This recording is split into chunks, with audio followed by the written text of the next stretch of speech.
Hello friends, welcome back to the Paranormal M channel. How was your day? Drop a comment below and let me know. I'm a little tired today, but the moment I sat down and got ready to share my spiritual experiences from around the world with you, I instantly felt better. Thank you so much for all your messages. Now, let's get cozy, put on our headphones, and dive into today's story. And don't forget to subscribe and turn on notifications, okay? I'm not totally sure how to start this, but I've carried it around for a while and I just need to say it out loud to someone who will actually listen. So, a bit of context. There's this old mountain spot people talk about, an old lodge that burned down ages ago. What's left is mostly brick walls, broken rooms, and these open edges where you can look straight out over the mountainside. People still hike up there and throw parties, raves, bonfires, whatever you want to call it. I'd heard vague stories after the fact, but before I went, I honestly had no clue what kind of reputation it had. If someone had told me it was the kind of place people had been whispering about for over a century, I might have thought twice. I got invited by this guy named Mason. Not a big name in the scene, more like someone trying to become one. He was talking about starting a collective, building a community, all that. I'd run into him a couple times before, so it didn't feel sketchy. Just a random invite to a random night. The hike up took maybe an hour. You know how it is. Music faint in the distance at first, then louder as you get closer, like the mountain is hiding it until the last second. And when we got there, it was eerie, beautiful in a strange way. A hollow shell of a building, like it was holding its breath. Brick skeleton, blackened corners, empty windows staring out at the fog and the drop below. At first, the night was genuinely fun. Lights, people dancing, that feeling like you're part of something secret and temporary. I did take some stuff, more than I usually would, but nothing I hadn't handled before. I was pretty confident I could ride it out. Then, I wandered into this side room. No lights, like pitch black. And in the far corner, there's this one guy, alone, playing a single hand drum. A bongo, I guess. Just him and the sound. It didn't feel scary in the moment, not at first. I remember thinking, damn, he's actually really good. I stood there listening, barely able to make out his outline, just letting the rhythm hit my chest. But looking back now, I don't know, I get chills thinking about it. The way it felt less like music at a party and more like a thing happening. Like the room was being tuned to something. Later on, I went back into the main area and sat down near a corner because I was coming up hard. My thoughts were sprinting. I figured I'd roll a cigarette and ground myself for a second. And that's when I saw the cat, just sitting there in the corner like it belonged. I leaned down, reached out to pet it, really clearly, like I could feel how real it was about to be. And then I looked up for a split second and it was gone. Not ran away, not hiding, just gone. That was the first time in my life I'd ever had a hallucination that clean. It freaked me out because it wasn't dreamy or vague. It was like something snapped into existence and then got yanked out again. I tried to laugh it off. I told myself, okay, you're high, you're tired, it's a weird place. Everyone around me was still partying like nothing was wrong, so I forced myself to keep moving. But then I looked up, and I saw something that absolutely broke me. I swear to you, I saw a man standing on a stage, like an actual stage that hadn't been there before, wearing a bright white shirt, holding a microphone like he was about to speak or sing. And the thing is, there was no microphone set up, no speakers, no stage. I'd been in that room all night. I knew what it looked like. This wasn't a maybe. This was my brain insisting something impossible was happening. From that moment on, nothing felt right. Not just I'm too high, but like The place itself wasn't neutral, like it didn't want you there, or it wanted something from you. By the time morning rolled around, maybe 6:30, 7-ish, the fog came in thick. Not misty, not pretty sunrise fog, like someone poured milk into the air. We started hiking back down, and we lost the trail more than once, at least twice, maybe 3 times. It's hard to count because it felt like time was skipping, and both times we got properly lost, this stranger appeared. A guy named Elias, or at least that's what he told us, just stepping out of the fog like he'd been waiting. Calm, almost too calm. He didn't act confused about where we'd come from, didn't ask questions, just pointed us back, walked with us for a bit, and then disappeared again when we got to safer ground. The part that haunts me is how impossible it felt. How did he find us twice in that fog, on that mountain, at that time? It felt like the kind of coincidence that doesn't really feel like coincidence once you're living inside it. I wasn't religious back then, like, at all. I would have called myself practical, skeptical, whatever. But that morning lodged something in me. This feeling that I'd brushed up against something I didn't understand, and then something else had stepped in and made sure we left. And then, not long ago, maybe 6 weeks back, I'm in a shopping center, and this older Dutch guy stops me. Polite, gentle, not aggressive. Just looks right at me and goes, "Do you believe in God?" I said no, kind of awkwardly, and kept walking. But it stuck. It got under my skin for some reason. Then, about a week later, I'm getting ready to go out again, and I can't stop thinking about that mountain lodge. Like it's looping in my head all day. That night, the rave we were going to got canceled, so we changed plans and went to the beach instead. I ended up telling a couple friends the story, people I'd never told before. Just laid it all out, trying to make it sound normal, trying to make it make sense. A few hours into the night, this random guy comes up to us. Asian guy, maybe in his late 20s or 30s. Not much English, but friendly. We chat a little, and out of nowhere he says, dead serious, something like, "I go Hellfire Club, very bad, make my soul go boom." Not haunted, not creepy, not bad vibes. He said it like he was describing an injury, like something had actually happened to him. And I just froze, because I hadn't mentioned that name. I hadn't even been thinking of it as a name anyone else would know. And hearing it out loud like that, on a random beach night, from a stranger who barely spoke English, made my whole body go cold. So yeah, that's it.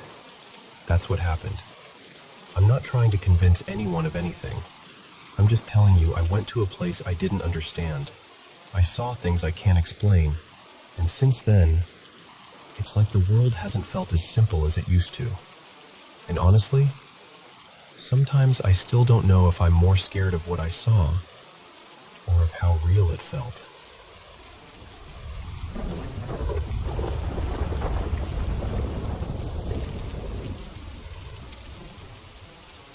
So, a little bit about us before I get into the weird stuff. I live in an apartment with my older sister Marissa and her husband Evan. Marissa's really rooted in her faith, not in a scary, pushy way. She just genuinely loves church, worship music, sunny mornings, that kind of thing. Me? I believe in God too, but I'm more free-spirited. I'm the one who collects spooky little trinkets, watches horror movies for comfort, and treats Halloween like a personality trait. We've always been opposites.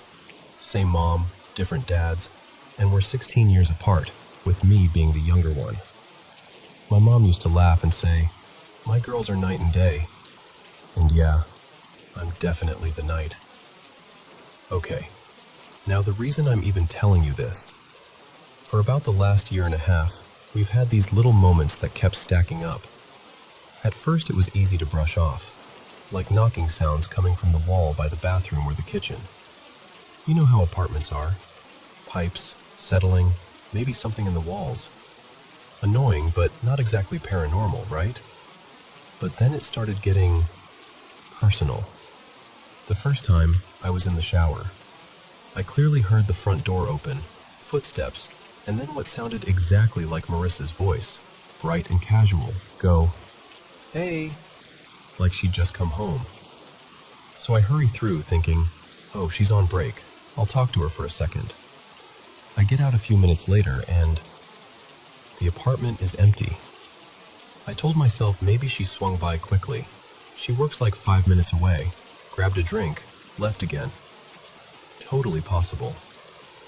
Later, when she actually got home, I was like, I tried to catch you earlier when you came in. She just stared at me and went, "What are you talking about? I didn't come home." And I was like, "Marissa, I heard you. I heard you walk in and say hey." She swore up and down it wasn't her. And the way she said it, no joking, no teasing, made my stomach drop a little. Because she wasn't playing. She was freaked out too. Then about 3 weeks later, it happened again. But this time, I was the one being blamed. It's around 10:15 at night, and we're all in our rooms, lights out, winding down. I get a text from Marissa. "Hey, what did you need?" I'm like, "What?" So I text back, "What do you mean?" And she goes, "Evan said you called my name." I literally sat up in bed like, nope. I hadn't said a word. I was scrolling on my phone in complete silence. I told her, "I didn't call you." And again, same feeling. Not dramatic, not funny, just this quiet, unsettled little pause where you're both thinking the same thing, but neither one wants to say it. Then another night not long after that, same kind of setup. Everyone's in bed, it's late, and Marissa texts me again. She tells me she sat up and said out loud, "What did she say?" Because she heard me call her name and say something else, like a sentence or a phrase, but she couldn't catch the rest. Evan, half asleep, was like, "Huh?" And she goes, "Ang, called my name. What else did she say?" And he's like, "She didn't say anything. I didn't hear anything." So Marissa texts me, and I just reply, "I swear to you, I didn't." At that point, it wasn't just maybe Pipes anymore. Because Pipes don't sound exactly like your sister. Pipes don't call your name when you're asleep. And then, a few nights ago, something happened that made my skin go cold. It was just me and Marissa home. Evan was out. The apartment felt normal, calm, cozy.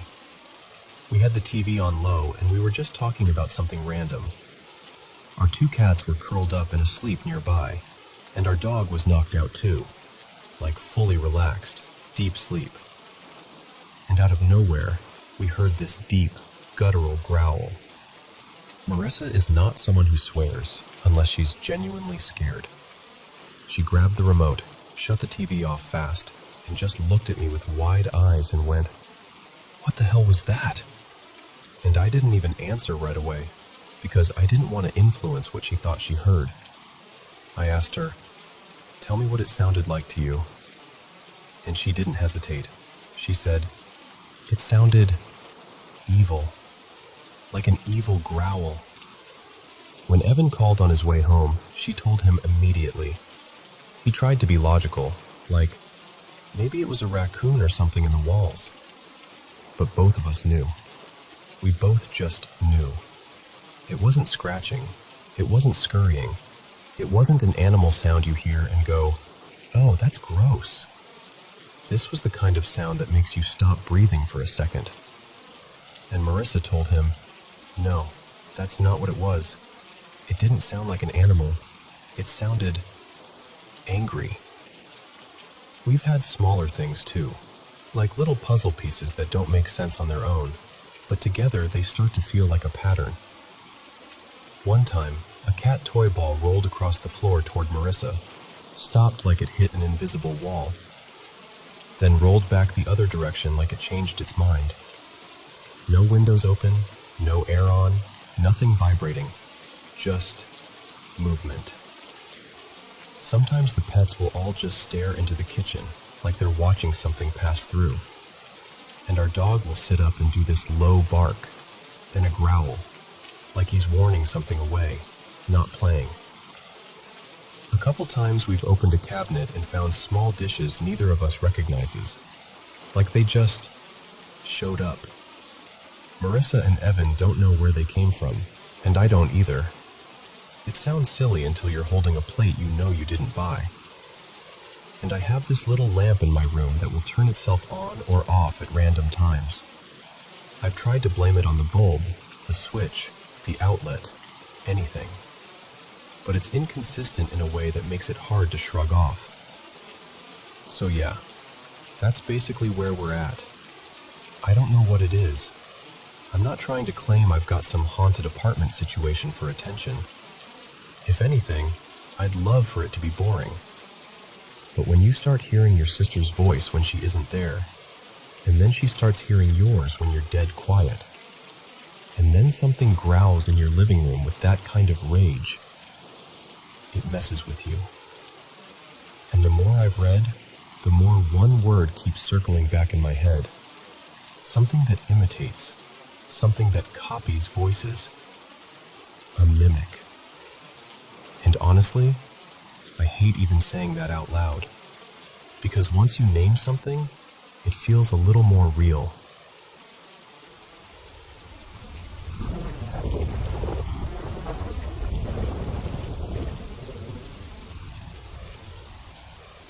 Okay, so I've been debating whether to even tell this story out loud, because the second you do, you can hear how it sounds. But I genuinely want to know what other people think, because it's gotten to the point where we've run out of normal explanations. So I live in this apartment with my sister, Hannah, and her husband, Mark. Rent around here is unreal, so we're doing the teamwork makes the dream work thing, splitting costs, sharing space, helping each other out. It's actually been nice, except for the part where the apartment has started doing things that make you stop mid-sentence and go, no, wait, what? It started small, like sounds. There's this weird knocking noise that comes from the kitchen, but it's not consistent. It'll go quiet for days and then randomly happen again. The best way I can describe it is, imagine someone stirring a spoon in a glass mug. That little clink, clink, clink. At first we were like, okay, pipes, old building, whatever. But it's just oddly specific, like it has a rhythm. Then the voices started. And when I say voices, I don't mean muffled neighbors through the wall stuff. I mean we'll hear each other. Like I'll be folding laundry and I'll hear Hannah say my name, clear as day, from the hallway. Then I'll call back and she's not even home. Or Hannah will swear she just heard Mark talking in the bedroom, but he's in the parking lot. The creepiest part is it's never all of us hearing it together. It's always one person hearing it alone, which makes it worse because you're standing there like, do I trust my own ears right now? But the worst sound, the one that made our upstairs neighbor text us in all caps, was the banging. I'm not exaggerating when I say it sounds like someone inside the walls just hammering, like heavy, angry pounding. The kind of noise that makes your stomach drop because it feels too human. Our upstairs neighbor, Linda, has texted Hannah more than once like, are you guys hearing this? And it's almost always super early, around 1 to 2 a.m. That's the time window, like it's on a schedule or something. And then there are the footsteps. This one is personal, because it happens when I'm in the shower. I'll be rinsing shampoo out of my hair, and I'll hear steps come down the hall, slow and steady, and then stop right outside the bathroom door. Not pacing, not passing by, just stopping, waiting. The first few times I tried to be rational. Hannah must be home for lunch, or Mark needs something. But I'd get out, wrap a towel around myself, swing the door open, and nobody's there. And they both swear it isn't them. And okay, Here's the part where I know people are going to have opinions, because this is the moment that made me fully sit up and go, something is wrong. One night, Hannah and I were in the living room just talking. Normal conversation, nothing scary, nothing weird. And we have pets, so there are toys scattered around. This little cat toy, small, lightweight, just rolled across the floor toward Hannah's couch. Like someone gently pushed it. It stopped for a second, and then rolled back the way it came from. No AC running, no fan, no draft, no slanted floors. Our floors are level. And even if there was air moving, it wouldn't stop in reverse direction like it changed its mind. Hannah literally froze mid-sentence and just stared at it. And she goes, "How did that just happen?" And I'm sitting there, heart pounding, like, I genuinely have no idea. The pets make it worse too. Then there's the smell thing. This is one of the weirdest ones because it's so specific. Back in March, I had a car accident. Nothing horrible, thank God. I swerved to miss a dog that ran out, ended up stuck in a ditch, and I called Hannah to tell her I was okay and that my uncle was coming to get me. We hang up. Fine. She tells me a little while later, she and Mark suddenly smelled my perfume strong, like someone had sprayed it right in front of their faces. It lasted a few seconds and then vanished. No reason for it. No bottle spilled. Nothing. And recently, we've started smelling cigarette smoke, like heavy, fresh smoke. Except none of us smoke, and as far as we know, neither do our neighbors. Hannah was the first one to smell it, and then it started happening to me too. It's the kind of smell that makes you automatically look around for a person. And the lights. Oh my God, the lights. I have this little galaxy projector light in my room, one of those that makes stars on the ceiling, and it will randomly turn itself on and off. But it's not random in the normal bad wiring way. It almost feels timed. Like it turns on right when I'm thinking, okay, I should go to bed. Like it's nudging me. And when I wake up, it's off again. Also, I've walked out of rooms, totally alone in the apartment, and found lights turned on that I know I didn't touch. We even had this lamp that started flickering and clicking on and off.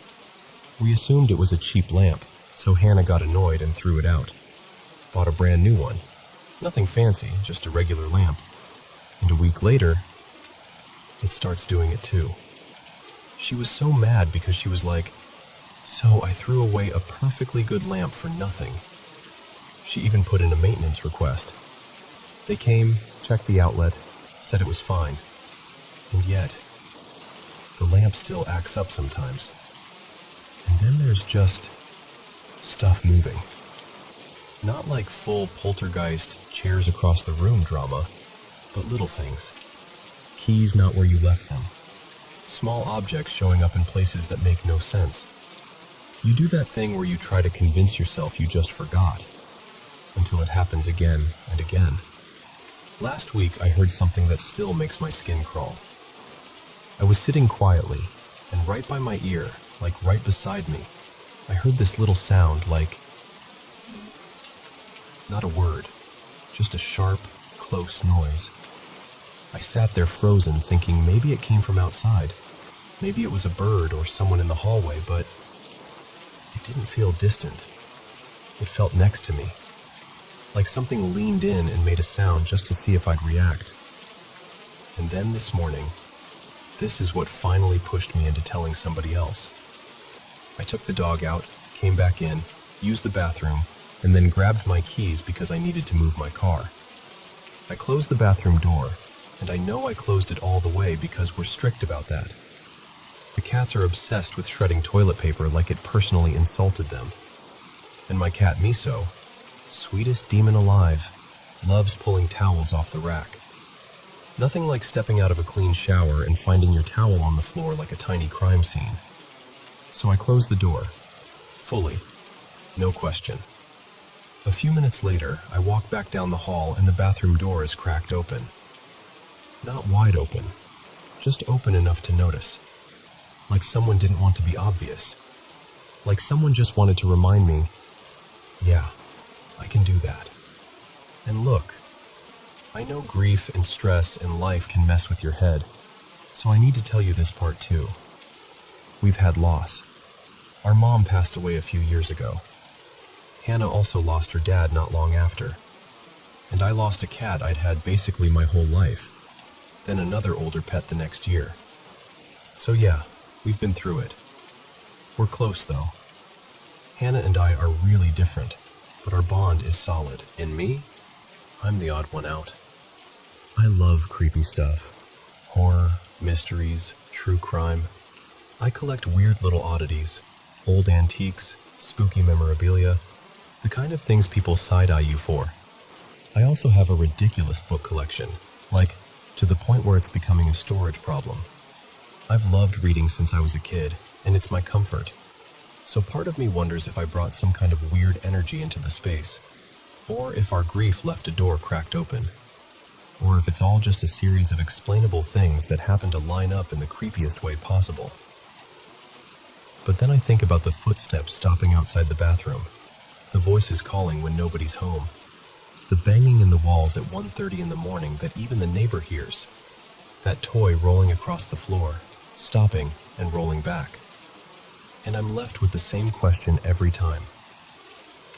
What is happening in our apartment? And why does it feel like it's getting bolder?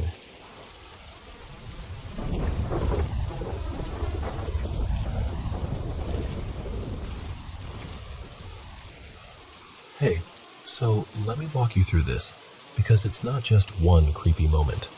It's years of little things that slowly added up, and I still don't quite know what to make of it. I grew up in the southern part of Tasmania, way out rural, like properly rural.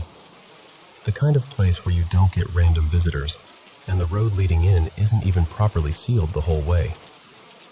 My parents have lived in the same house for about 2 decades now. They moved in when I was a teenager, and during those early years, my dad was often away. He was in the Navy, deployed for long stretches at a time. It was mostly just Mum, me, and the quiet of the bush. And the first time it happened, I was still pretty young. We were driving away from the house, Mum at the wheel, and I remember glancing back through the rear window toward the front yard.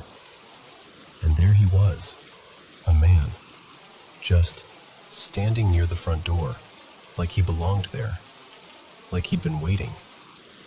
It made absolutely no sense. There wasn't a neighbor who'd casually wander over, and we didn't have visitors who'd show up without calling, especially not out there.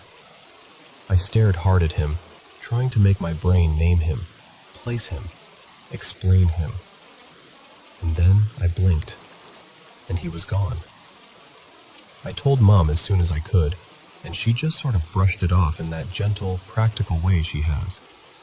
She said something like, "Maybe it was your dad checking in on us." I think she genuinely thought I'd imagined it, or maybe she didn't want to entertain anything stranger than that. But the thing is, I didn't stop seeing him.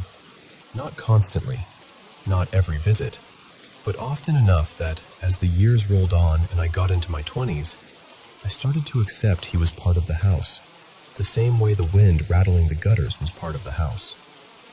At first it was small stuff, things not being where I left them, the odd sound that didn't quite match the settling of timber. Moments where you pause and go, wait, did that just happen? And then you talk yourself out of it. Until one day, I couldn't. I was in my mid-20s, staying there on my own for a bit. It was just me and the dogs, 2 of them at the time. One was a big male mastiff mix named Hugo, and the other was a little stocky staffy called Mabel. And they were loud, right? Like, aggressively loud. If a leaf fell wrong outside, they'd announce it like it was a crime. So I'm in the shower, and everything's normal. When I get out, I'm towel drying and half-dressed, and the bathroom has this frosted window that faces the path leading up to the front door. And I see someone pass the window. Not a shadow, not a vague blur that could be anything. An actual adult man walking by at normal speed, close enough that I could tell he was pale-skinned, had short, dark hair, and was wearing a plain, long-sleeved shirt and dark pants. My stomach dropped because the dogs hadn't barked, not even once. That alone freaked me out more than the figure. I rushed to get dressed, moving fast, fumbling a bit, and it took me, a few seconds? I flew out toward the front door, listening, waiting for the dogs to lose their minds like they always did. Nothing. When I reached the big glass slider at the front, both dogs were there. They were staring outside, completely alert, but silent. Not growling, not barking, just watching like they were tracking something they didn't understand. And there was no one. No movement, no footsteps, no door closing. No place someone could have hidden in that time, not without me seeing them, especially out in the open yard. And there was no answer. After that, I stopped trying to talk myself out of it. Years later, more recently, I ended up living at my parents' place again for a while when I was doing my doctorate. Those months were long and quiet, lots of studying, lots of late nights where the house feels extra empty even when it isn't. One afternoon, I'm in my room staring at the line of novels on my desk. I'd been switching between books, undecided, running my fingers over spines, doing that thing where you want to read but can't choose. Eventually, I straighten them so they're neat, flush, and lined up. Then I go to the kitchen to make coffee. I come back, mug in hand, and one book has been pulled forward. Not tipped, not fallen. Pulled forward deliberately, like 3/4 of the way out, as if someone had hooked a finger over the top and tugged it. I just stood there holding my coffee, staring at it, feeling this odd pressure. Not threatening exactly, more like a strong suggestion. So I did something that probably sounds ridiculous, but in the moment it felt like the only polite option. I read that book. Like, okay, message received. And then, a few weeks after that, there was another moment. This one wasn't about objects or noises. This one was him. I was sitting in the kitchen dining area, focused on something, notes maybe, and I saw a man walk past me in my peripheral vision. Just the sense of someone moving through the space, right where people normally pass through. My brain instantly assumed it was one of my family members. But then I looked up, and everyone was still in the room the figure had supposedly come from.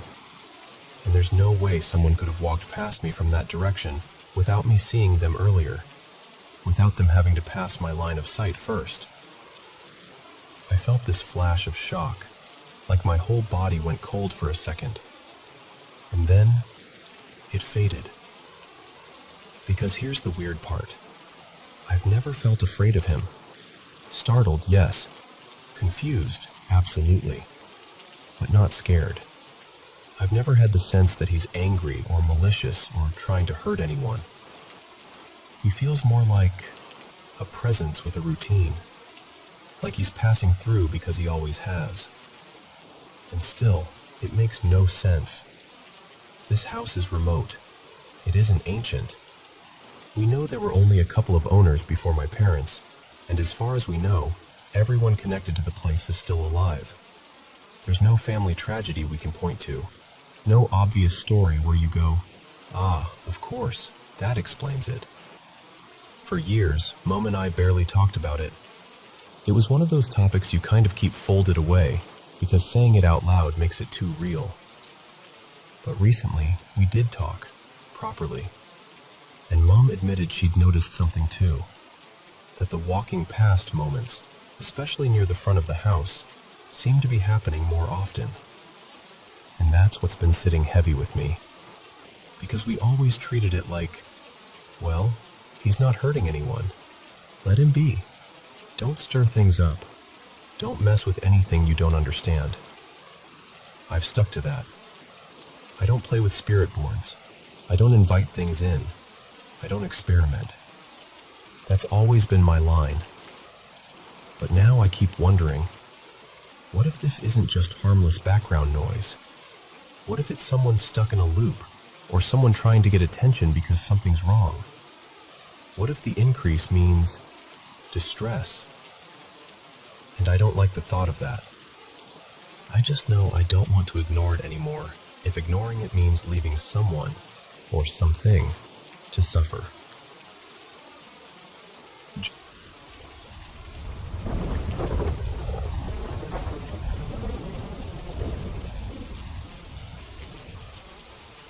Okay, so I want to start by saying this happened a few phones ago, back when we were using this old, kind of clunky security system.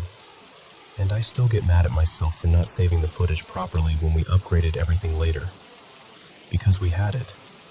We had actual video. And knowing that makes this one of those stories I tell when I need to remind myself, like, no, I'm not imagining things. So this was about 5 years back. I was at work, just in the middle of a normal day, when I got a motion alert from the backyard camera. Nothing unusual, at least that's what I assumed.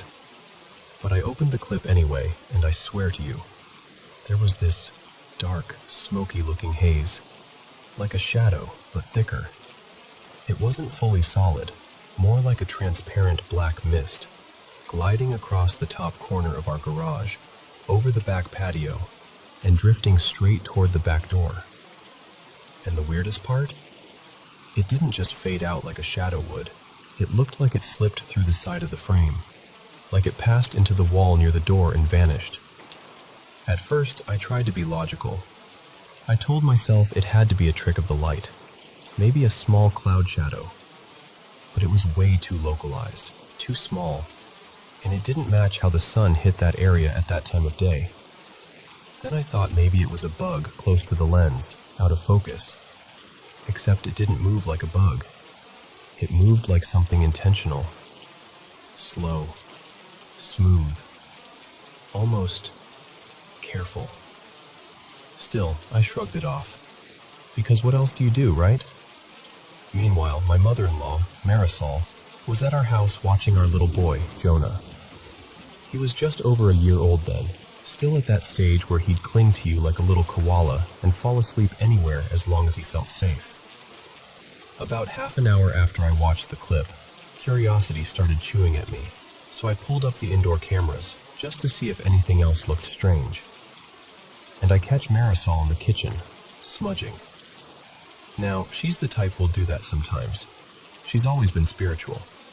If a house feels off, she'll open a window, say a prayer, light the bundle, do her thing. So seeing that didn't freak me out right away. I just remember thinking, okay, interesting timing. But when I got home, the second I walked in the door, she didn't even let me set my bag down. She goes, "Something happened." And I could tell by her face she wasn't being dramatic. She looked shaken, like she'd been trying to hold it together for Jonah's sake, and now she could finally let it out. She told me she'd been sitting in our recliner in the living room with Jonah kind of sprawled on her, his little belly against her chest, just relaxing. The recliner sat right beside the open doorway to the bedroom, so you could see part of the room from that angle. And out of nowhere, Jonah pops his head up, like something caught his attention, and he stares into that bedroom. Then he starts crying. Not fussy crying, hysterical crying. The kind that comes from deep fear. She said he went stiff and grabbed at her shirt like he was trying to climb into her skin. So she sits up fast, turns toward the doorway, and she swears she saw this tall figure. Like a person made of shadow. Somewhere around 6 feet, maybe taller. It was pressed against the door frame, like it was trying not to be seen, and it was peeking around the corner at them, like it was watching. She said she could make out the shape of a head and shoulders, and this part gets me every time. She said it looked like it had one hand on the door frame, like an actual person would, leaning around. Marisol didn't freeze. She stood up immediately, grabbed Jonah tight against her, and just let it have it. And she said the shadow didn't walk away. It just thinned out, like smoke sucked backward, like it evaporated into nothing.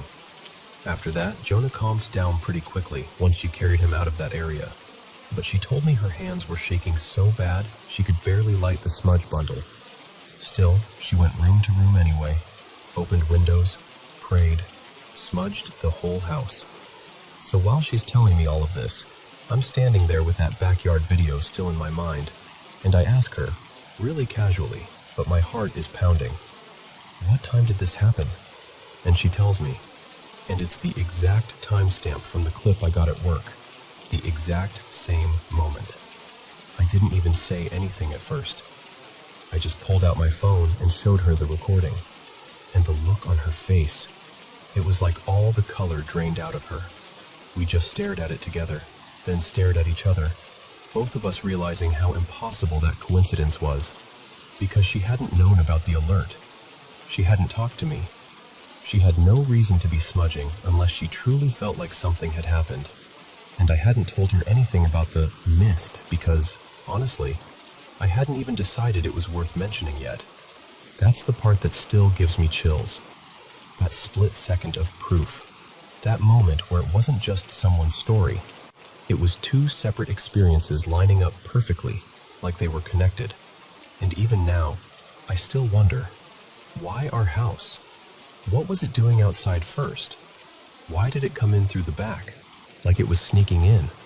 And why would it peek around the bedroom door at a baby like that? I don't know. I don't have a neat explanation. I just know what we saw, and how it felt. And I know, for once, I wasn't the only one.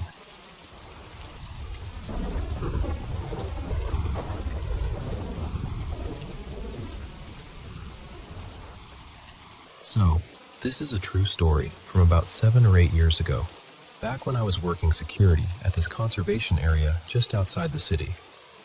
It was the middle of the day, bright, normal daylight, nothing spooky about it. I'm posted at the little gatehouse with a couple coworkers, and we're doing that classic standing around pretending we're busy thing. Then I see this one guy coming up the access road on a BMX, and I mean, he looked striking. He's completely shirtless, wearing black jeans and dark shoes, and his bike is black too. Like, everything about him is black. The whole vibe was intentional. He wasn't dirty, wasn't sweaty, didn't look roughed up at all. No tattoos, no scars, no sunburn, almost weirdly fresh. Skinny guy, maybe late 20s. He rolls right past the gatehouse, but instead of going into the entry lane like a normal person, he slips through the exit lane, basically bypassing the security arm like it's not even there. Just straight through, like he belongs. So I hop in my work truck and roll after him, because at the very least, I've got to get him turned around and back to the gate. I catch up a decent distance inside the park and pull alongside him, and I'm like, "Hey, pull over a sec." At first he ignores me completely, just keeps pedaling like I'm not even there. I try again, and eventually he stops. I'm talking to him from the truck window, keeping it calm, but he's immediately hostile, super belligerent, like I'm personally offending him by speaking. And then he starts saying this strange religious stuff. Not like casual, God bless stuff. More like intense, prophetic-sounding lines. I can't remember the exact wording anymore, but it was along the lines of warnings and destiny and messages, that kind of energy. He finally turns his bike around, still muttering, and I follow him out at a respectful distance just to make sure he actually leaves. We pass the gatehouse again. Yep, right through the exit lane again, like he's committed to using it now. And we head down the access road. And this next part, I swear, it's one of those moments where you just blink and go, is this really happening right now? Partway down the road, he stops, gets off the bike, faces the sun, raises both hands up like he's about to receive a signal from space, and starts chanting. Not yelling, but like rhythmic. And then he does this little dance, just a subtle hip sway, almost ceremonial. I'm sitting there in the truck watching him like, half amused, half confused, not quite sure if I should take it seriously or not. It was funny in a what on earth way, but also just unsettling enough that I wasn't laughing out loud. Then he stops like someone flipped a switch, gets back on the BMX, and rides off. No fight, no escalation, nothing. Just gone. None of us got his name. Nobody at the gatehouse recognized him. And honestly, if that was the whole story, I would have filed it under weird dude doing weird dude things and never thought about it again. But later, I went to check the gatehouse surveillance. We had 3 cameras, one covering the front access road coming in, one pointed at the exit lane, and one facing the rear stretch past the gatehouse. This guy should have shown up on all of them, except he didn't. Not because he avoided the cameras, he went straight through their view. He should have been right there, clear as day. Instead, every single camera glitched at the exact moment he would have entered frame. And the thing is, those cameras saw cars and trucks ripping through all day, way faster than a BMX. We never had them do anything like that. Not before, not after. We tried everything. Rewound it, checked timestamps, checked for corruption, checked for system errors, whatever you'd normally blame. But the end result was the same. No image of him, not even a blurry frame. So to this day, I can't explain it. I don't know who he was, where he came from, or why the cameras all decided to fail in perfect timing like that. All I know is, I followed a shirtless guy on a black BMX out of the park in broad daylight.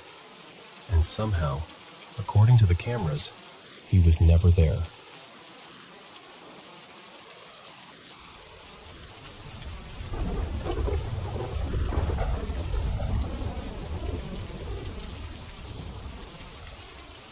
So, my grandma passed away in October 2022, and ever since then, I've had a few dreams where she shows up in this really comforting way. Those kinds of dreams feel like a gift, honestly. But I've also had these other experiences, like sleep paralysis or astral projection, where something tries to look like someone you love, and it's not them. And this one still makes my stomach drop when I think about it. I had fallen asleep on the couch with the TV on, like the kind of sleep where you're not even trying to go to bed. Then suddenly I felt awake. Not normal awake, more like my mind clicked on before my body did. I could see my living room, but everything looked kind of smeared and foggy at the edges, like reality had a bad filter on it. And that's usually how I know I'm projecting. I turned my head to the right, toward the far corner of the room, and I saw 2 figures standing there. One looked like my grandma. The other looked like my aunt, Marisol. At first, my heart did that thing where it lifts, because you want it to be real. Even though they weren't totally clear, I heard Marisol's voice so plainly, like she was right there with me, saying, "Come on, come give your grandma a hug. She's been missing you." And without thinking too hard, I sat up, like I just got pulled by the invitation, and I started walking toward them. But the closer I got, the clearer they became, and the more wrong it felt. Because the woman that looked like my grandma didn't look like her anymore. Her eyes were too dark. Not like shadow makeup dark, like there was depth in them that didn't belong. Her face looked thinner, almost dried out, and there was this weight around her, this thick atmosphere that pressed into my chest. And it wasn't like a cartoon evil feeling. It felt like grief, like abandonment, like a loneliness so deep it had teeth. And that's what freaked me out the most, because my grandma was never like that. Even when she was sick, even near the end, she was still teasing people, still smiling, still finding some way to make the room lighter. This thing in front of me felt like the opposite of her spirit. So I stopped a few feet away, and I just knew, that sharp, clear knowing, that this was not my grandma. But here's the thing. I still felt so much sorrow coming off of her that it made my eyes sting. It was overwhelming, like standing too close to someone crying, except it wasn't sound, it was energy. And I thought, maybe it's confused. Maybe it's hurt. Maybe it's pretending because it doesn't know another way to reach someone. So I decided to hug her anyway. Not because I believed her, but because I couldn't stand the way that loneliness felt, like something that had been starving for a very long time. When I stepped forward and wrapped my arms around her, she was colder than she should have been. Not icy exactly, just wrong. Like hugging something that didn't belong in a living room. And I leaned in and whispered into her ear as gently as I could, "I know you're not my grandma, but I'm hugging you anyway. I think you need it." And the second I said that, everything flipped. She jerked back and her face twisted, and she started wailing like I'd stabbed her with words. Full-on screaming, sobbing, this raw, furious sound. "I am your grandma! How dare you say I'm not your grandma?" And then she grabbed me. And then, out of nowhere, a bright white light started flashing around us. Not like a gentle glow, like strobe flashes. Fast, sharp, filling the room. The grandma stopped mid-scream and snapped her head around, terrified. And Marisol did too.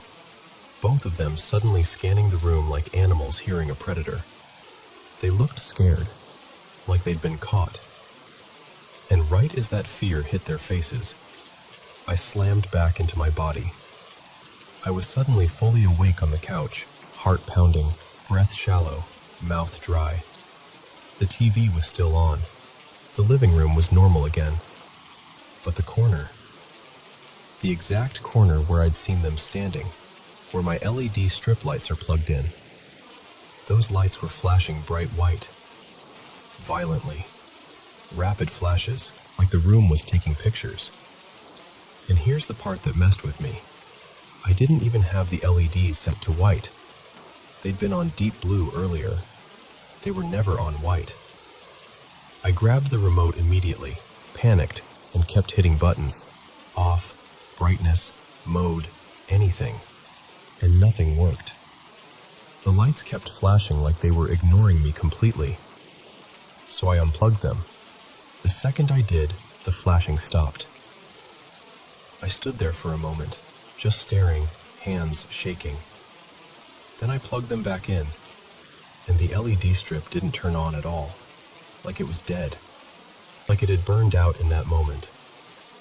And it never worked again after that. I told my friend about it the next day, and he just stared at me and went, "Nope, that is straight up poltergeist stuff." Which did not help, obviously. But what really got me is this. I've had projection experiences before. Weird ones, intense ones, but never anything that felt like it bled into the physical world. And I keep replaying it, trying to make it make sense. Why did that thing react like that when I calmly called it out? Why did the white flashing start right when they looked scared? And why, out of everything in my living room, did the lights in that corner start flashing white like some kind of warning? And then die? I don't know. All I know is, I woke up to the same white flashing light I saw in that moment, and it felt like something stepped in, something pushed them out, and for a split second, my actual reality, and whatever that was, overlapped. And I swear, even now, when I look at that corner of the room, it feels different, like it remembers.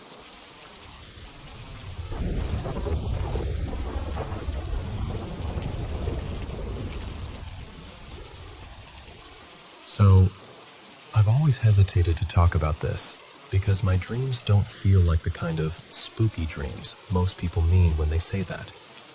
Mine are specific. And what really shook me is realizing that other people I've never met, describe the same kind of figure I've seen. A tall silhouette, a long coat, a wide-brimmed hat. And I know how that sounds. Trust me, I do. But I've seen him more than once, and both times the dreams had this shared DNA, like they were chapters of the same story. Okay, first one. In the dream, I'm with my family and a few friends, and we're having this little backyard get-together. Not fancy, just food, laughter, someone's music playing too loud. It's warm out, late afternoon, the kind of light that makes everything look almost golden. Our yard feels bigger than it is in real life, like it stretches further, like the dream is giving it extra space. And right in the middle of it all is this fence. Not on the edge of the property, no. It's built straight through the yard, cutting everything in two, like someone decided half the world didn't need to be seen. It's tall, made of old boards, and it shouldn't be there. But everyone else is acting like it's normal. They're chatting, passing plates around, totally fine. And I'm trying to be fine too, but I get this sick, rolling feeling in my stomach. Like the fence is wrong. Like it's hiding something that's been waiting. So I walk over to it. I put my hands on the boards.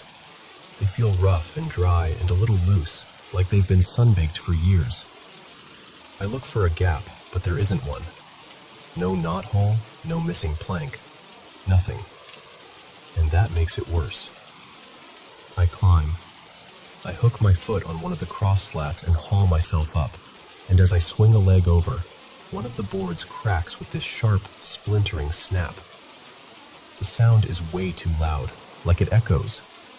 And suddenly, I'm sitting on top of the fence, balanced there, staring down at the other side. And the whole mood flips. The ground over there is covered in insects, thousands of them, like a living carpet. Not just ants, not just beetles, everything. Legs and wings and glossy backs, crawling over each other in a constant, restless tide. And the light changes. The sunny sky I was just under. It's still above me, but on that side it's like a storm moved in instantly. Thick gray clouds, heavy and low. The colors drain out of everything until it's all cold, muted, almost colorless. Then the bugs start pouring through the crack I made. They spill through the broken board in a fast, urgent stream, like water finding a hole in a dam. And that's when I see him. He comes into view at the far end of the yard, rounding the side of the house like he's been walking there the whole time. He's tall, taller than anyone should be in a dream. Broad shoulders, long dark coat that hangs straight down, and that hat. Wide brim, the kind that hides his face completely, so all you get is shadow where a person's features should be.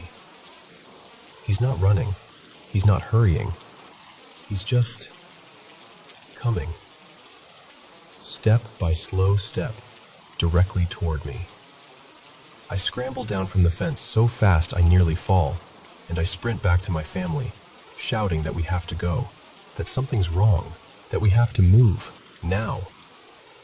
And the terrifying part is, they actually listen, like they can feel it too, finally.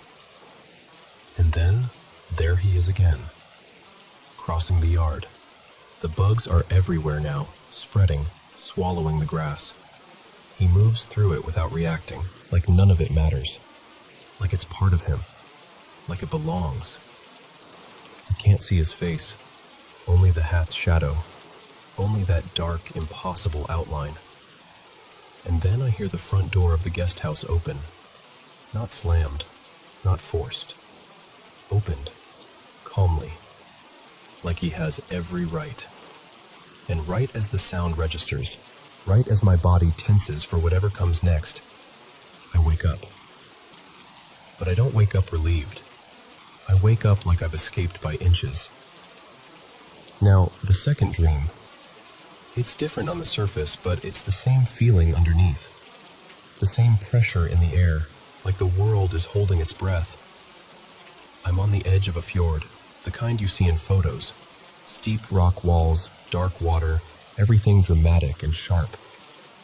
It's raining, not a gentle rain, but stinging sideways rain. wind ripping it like clothes. The sea is violent, whitecaps smashing into jagged stones. To my left, a rocky slope climbs upward, scattered with moss and a few stubborn trees. To my right, the water stretches out, and across it a massive cliff rises straight up, like a wall built to keep something in. And there's a road running along the shoreline, slick with rain. I'm running on it. I don't even remember deciding to run. I just am.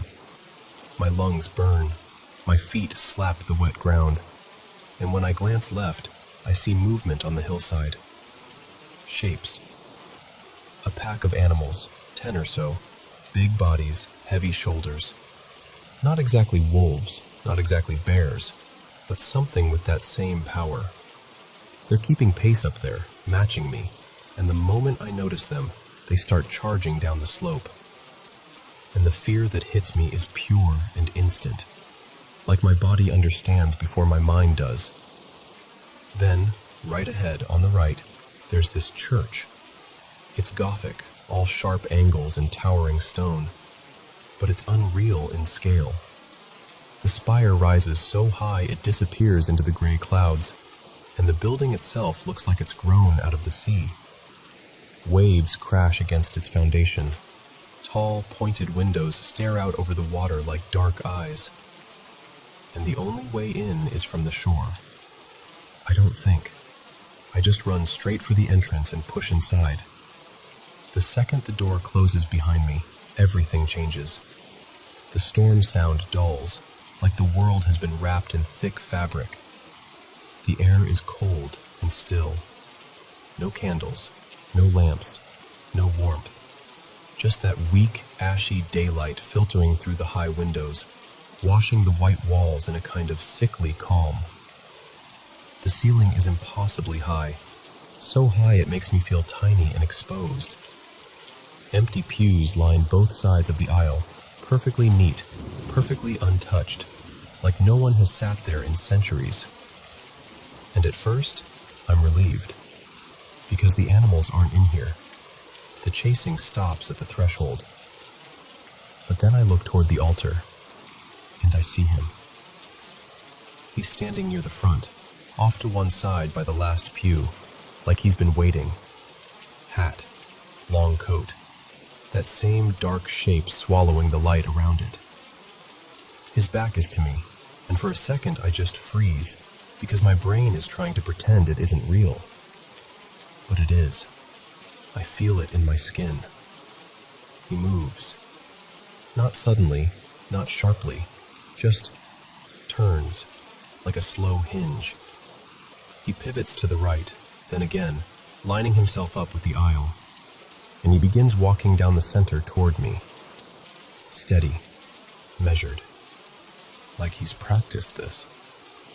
To my side there's a dark wooden door, the kind that leads to a tower staircase. I bolt for it, pull it open, and I'm taking the steps 2 at a time, spiraling upward. The staircase is narrow and old, the wood creaking under my feet, and I keep climbing until I can't climb anymore. I end up in a tiny room at the very top, tucked under the peak of the spire. The ceiling angles inward so sharply, it feels like the room is closing around me. There's a small window, and through it, I can see the ground far below. Outside, the animals are there. They're pacing and snarling in the rain, circling the church like they're trapped by some invisible boundary. Like they're furious they can't follow. I slam the door shut, and for a moment I just stand there, shaking, staring at the handle like it's the only thing holding my world together. Then I hear it. Footsteps. Deep, muffled, slow.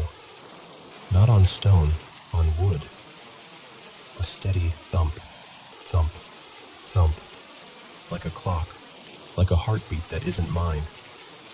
It reverberates through the walls as it climbs the tower, each step closer tightening my chest. The sound gets louder, closer. Then it stops. Silence for half a breath, just enough to make me hope, stupidly, that maybe he turned around. And then there's a softer sound right outside the door, like shoes settling on the floorboards, like someone taking their time. I stare at the handle so hard my eyes ache. The handle moves. It presses down, slowly, like there's no rush at all. And right before it opens, I wake up.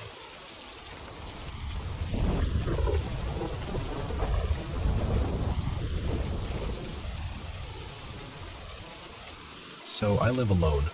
Just me, my dog Milo, and my cat Juniper, in this little upstairs apartment that always has some kind of background noise.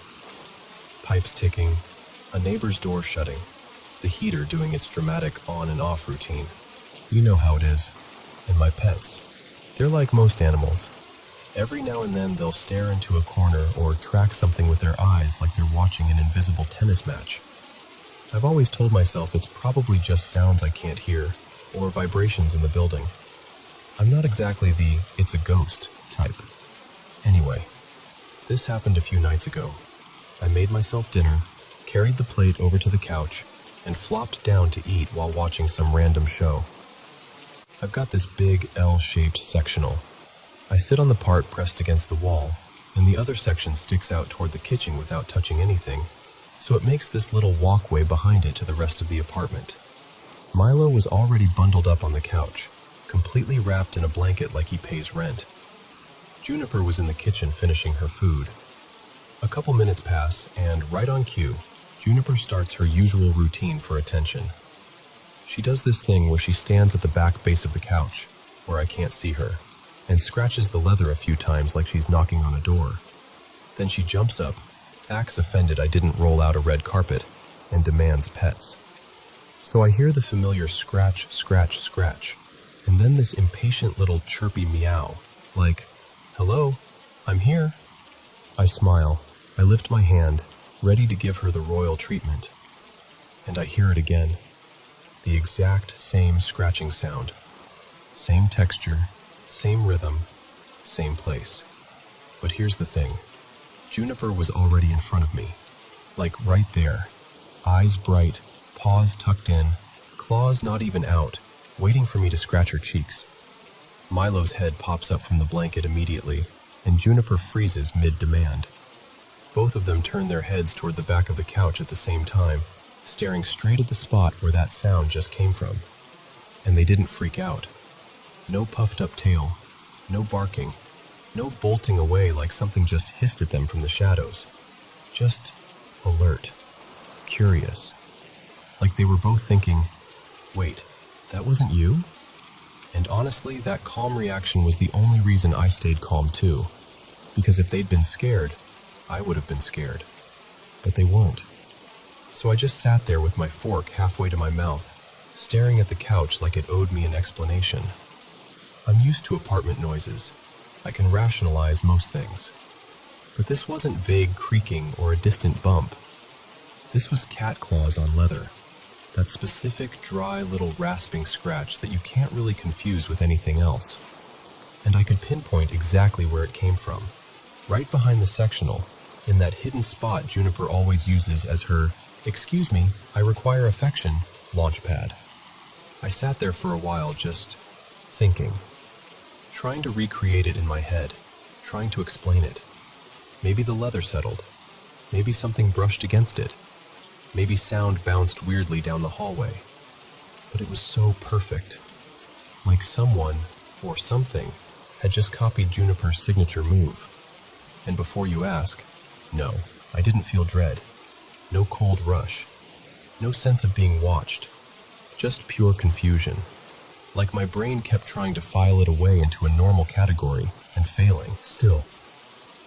Every once in a while, I'll be sitting on that couch and my eyes will drift to the back corner where that sound came from.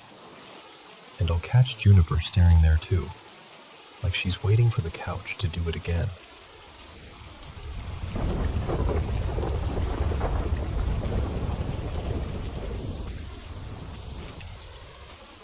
Okay, so let me tell you something that's been sitting with me ever since I heard it, because it genuinely rattled me in a way I didn't expect. A friend of mine, Nabil, was the one who told me this first story. It happened in Morocco, in the small town where his dad grew up. His dad was about 7 years old when it happened. And now he's, I don't know, in his early 50s or so. But the way Nabil described it, you could tell this wasn't just some random tale people repeat for fun. This was one of those town stories that becomes part of the place. So when Nabil's dad was a kid, he used to play outside with this little girl named Salma. She was a couple years younger than him, and their families knew each other well. Neighbors, basically. Normal childhood stuff. Then one day, Salma had an accident. She fell into a deep hole in the ground. Like, not a little ditch, a real hole. And she got badly hurt. Depending on who tells it, it was her leg, or her arm. But either way, she couldn't just go home right away. So for a few days, she stayed with Nabil's dad's family while she recovered, and while the adults figured out what to do next. And that's when the strange part starts. The very first night she's there, they hear this sharp clattering on the roof, like something small but hard hitting the tiles. At first they think it's an animal or kids messing around, so the adults go up to check. Nothing. No one. No footprints, no kids hiding, no birds perched up there. Just a few small stones on the roof, like they'd been dropped from above. Except there wasn't any above. It's a roof. And then it happens again. And again. For 3 days straight. Not non-stop, but enough that everyone in the house starts watching for it. They try to catch it in the act. They check the street. They check neighboring roofs. They accuse kids. They blame birds. They even suspect someone's playing a sick joke on an injured girl. But nobody ever sees a hand throwing anything. Nobody catches anyone running away. The stones are only ever seen mid-fall, or after they land. And here's the detail that makes my skin go cold even saying it. The moment Salma finally leaves to go back home, it stops. Just stops. Like a switch flips. Of course the town talks. At first it's just whispers. Did you hear what happened at the Bouzid house? But pretty soon everybody knows. And the rumor becomes this. When Salma is around, stones fall. People start testing it too, because that's what people do. They watch her pass by. They wait. They listen. Some are curious. Some are cruel about it. But no one can explain it. No one finds a culprit. Eventually, someone connects it back to the hole she fell into. Like, what if it wasn't just an accident? So men from the town go to the place. They climb down or lean in with lanterns, something like that. And what they find makes the story take a darker turn. Candle wax, pooled and hardened in places, and strange red writing on the walls. Not like a kid scribbling, like someone actually meant it. After that, they fill the hole in, completely, like they're trying to bury whatever it was. And Salma, this part is told kind of carefully, like people still don't like saying it out loud. They call in an imam, not just to pray, but to perform a kind of spiritual cleansing, an exorcism basically, even if the word sounds different in an Islamic context. Nabil told me the village went quiet for a full week. Schools closed. Shops didn't open. Parents kept kids inside.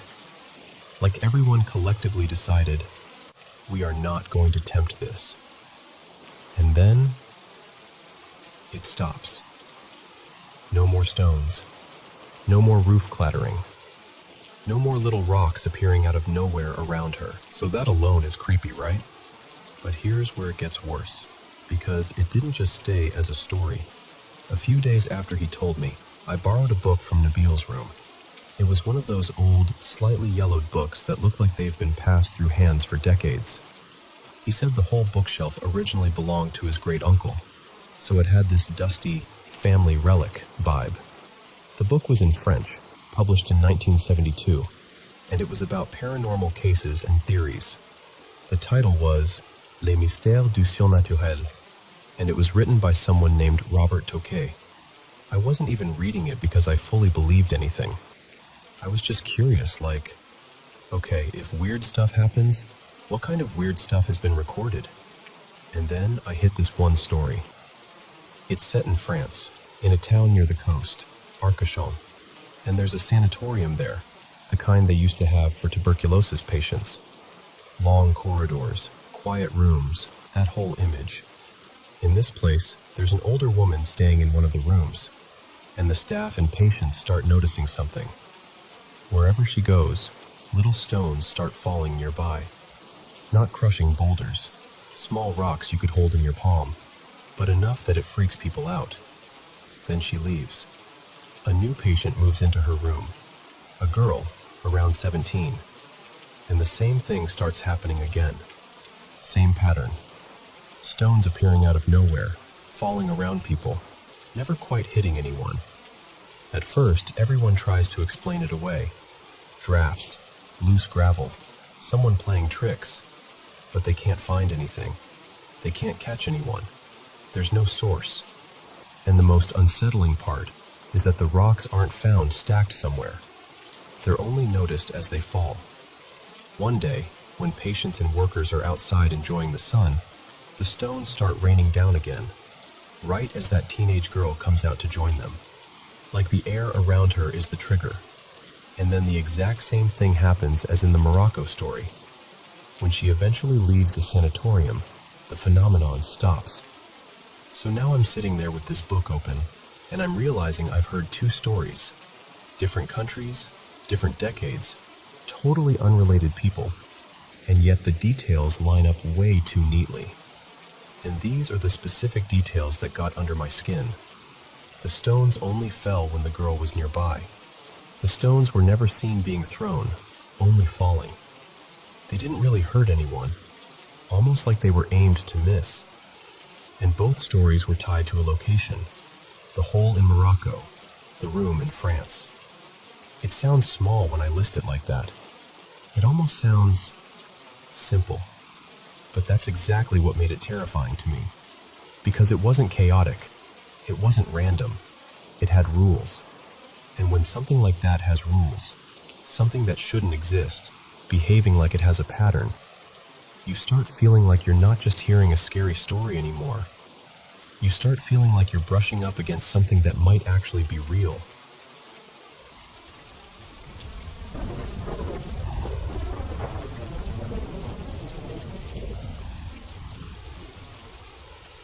Okay, so I should probably give you a little background first, because none of this makes sense without it. My girlfriend, I'll call her Maya, she's had a rough start in life. Like the kind of childhood where the air in the house is always...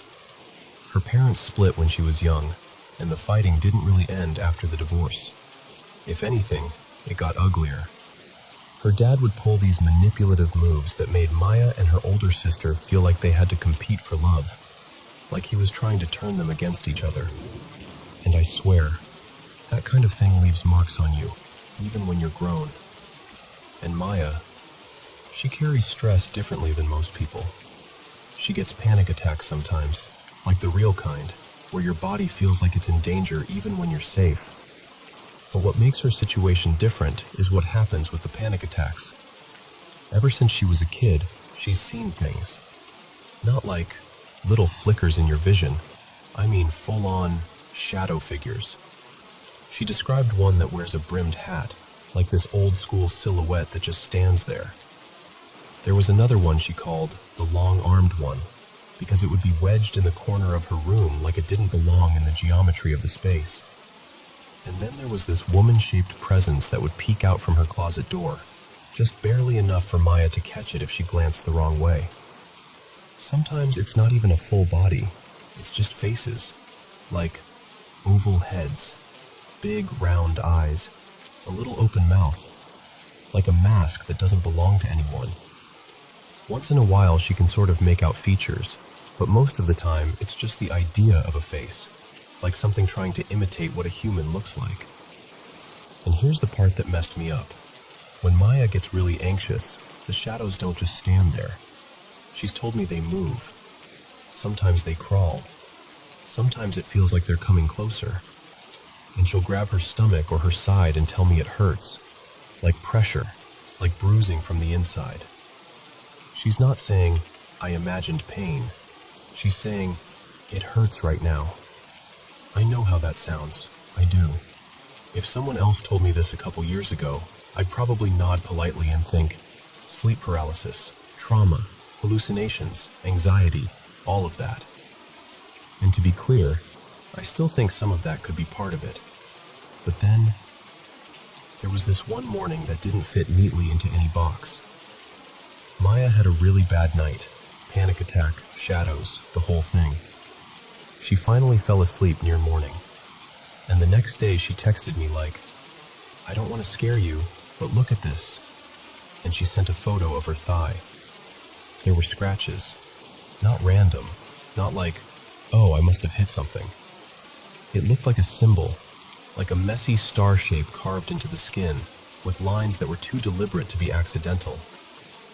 And that was the moment I remember thinking, okay, either something is happening that I don't understand, or her mind and body are doing something terrifyingly real together. Either way, it wasn't something I could shrug off anymore. Now, here's my part in the story. I'm a Christian. Not casually, not just in name. I mean, I really believe it. And I've had my own weird experiences too. Not seeing figures the way Maya does, but feeling presences. Getting sleep paralysis. That trapped feeling where you can't move and you're convinced something is in the room with you. At first, it scared me. Like full-body dread. But then it started happening enough that my fear kind of burned out. It turned into irritation. Then anger. Like, not again? Seriously? And I don't know how to explain this without sounding dramatic, but I started fighting it back in the only way I knew how. I'd pray. I'd say the name of Jesus out loud, or in my head if I couldn't move, and tell whatever it was to leave. So when Maya and I started dating, I didn't want to push my beliefs on her, because she's not religious like that. She's more open to ghosts, spirits, that kind of thing. But I did start doing one thing. I prayed for her at night. Every night. And what's wild is, over time she started seeing them less. Not completely at first, but noticeably less. And I kept wondering, is it because she's happier? Because she's less stressed? Because she finally feels safe with someone? Or is it something spiritual? I don't know. I honestly don't. It could be either. Maybe both. But we learned something else too. If Maya talks about the shadows too much, or even thinks about them too long, it's like her brain turns the lights on for them. She'll remember, and suddenly she'll freeze mid-sentence and go, I just saw one. So we developed this rule without even saying it out loud. We don't talk about them. Because talking about them invites them back, whether that's psychologically or spiritually, or both. And then tonight, we broke the rule. We were on a video call, just being lazy. We ended up watching a horror movie, one of those newer, creepy ones. And I did that stupid curiosity thing where I was like, are any scenes like what you've experienced? And she paused, and she was like, yeah, actually. And once it started, it didn't stop. The conversation just spiraled. She told me more details. She even drew them, like little sketches on paper, showing the tall corner figure and the face shapes. And as she was drawing, she kept doing that thing where her eyes would dart to the side of her room, like she was trying not to look directly at something. At one point she laughed, but it was the kind of laugh people do when they're trying to prove they're okay. Then she got quiet and said, there's one by the corner of my bed. And I could feel my stomach drop even though I couldn't see anything through the camera. Like the atmosphere changed just from her saying it. And I didn't want to feed it. I didn't want to turn this into a serious, fear-filled moment where she spirals. So I did something kind of dumb. but also kind of perfect. I was changing my shirt, and I said, totally, "Oh, does it want to watch me change too?" Maya blinked, and then she snorted, like really laughed. And she turned her phone toward the corner like she was introducing a friend and goes, "Just hanging out with my bestie." And I swear to you, the fear on her face loosened, like her shoulders dropped, like the room could breathe again. And she didn't say she saw it anymore after that. That moment made something click for me, because I've always believed fear is part of the fuel, whether these things are paranormal or whether they're manifestations of trauma and anxiety. Fear is what gives them weight. Fear makes them bigger. Fear makes them realer.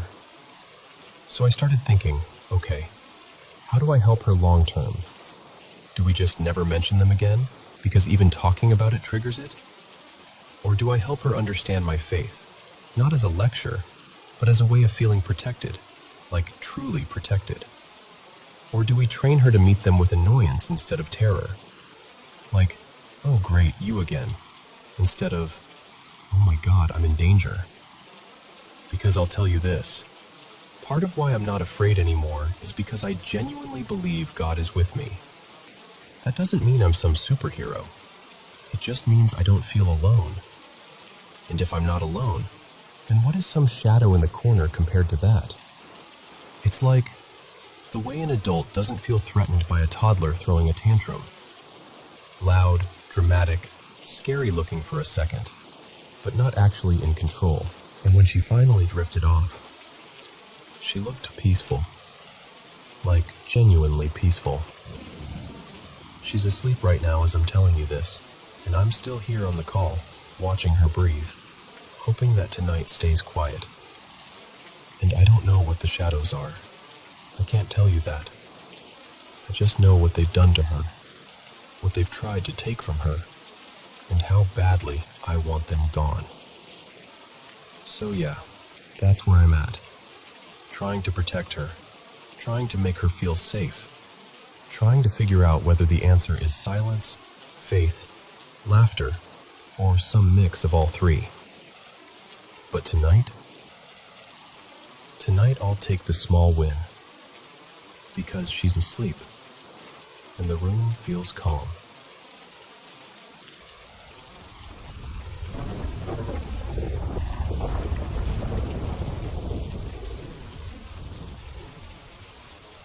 Hey, so I want to tell you something that still feels hard to say out loud, but I think I need to say it the way it actually happened to me. A while back, I ended up in the hospital after a suicide attempt. It got serious enough that they had to intubate me, something like 10 hours, maybe a little more, before I finally came back around.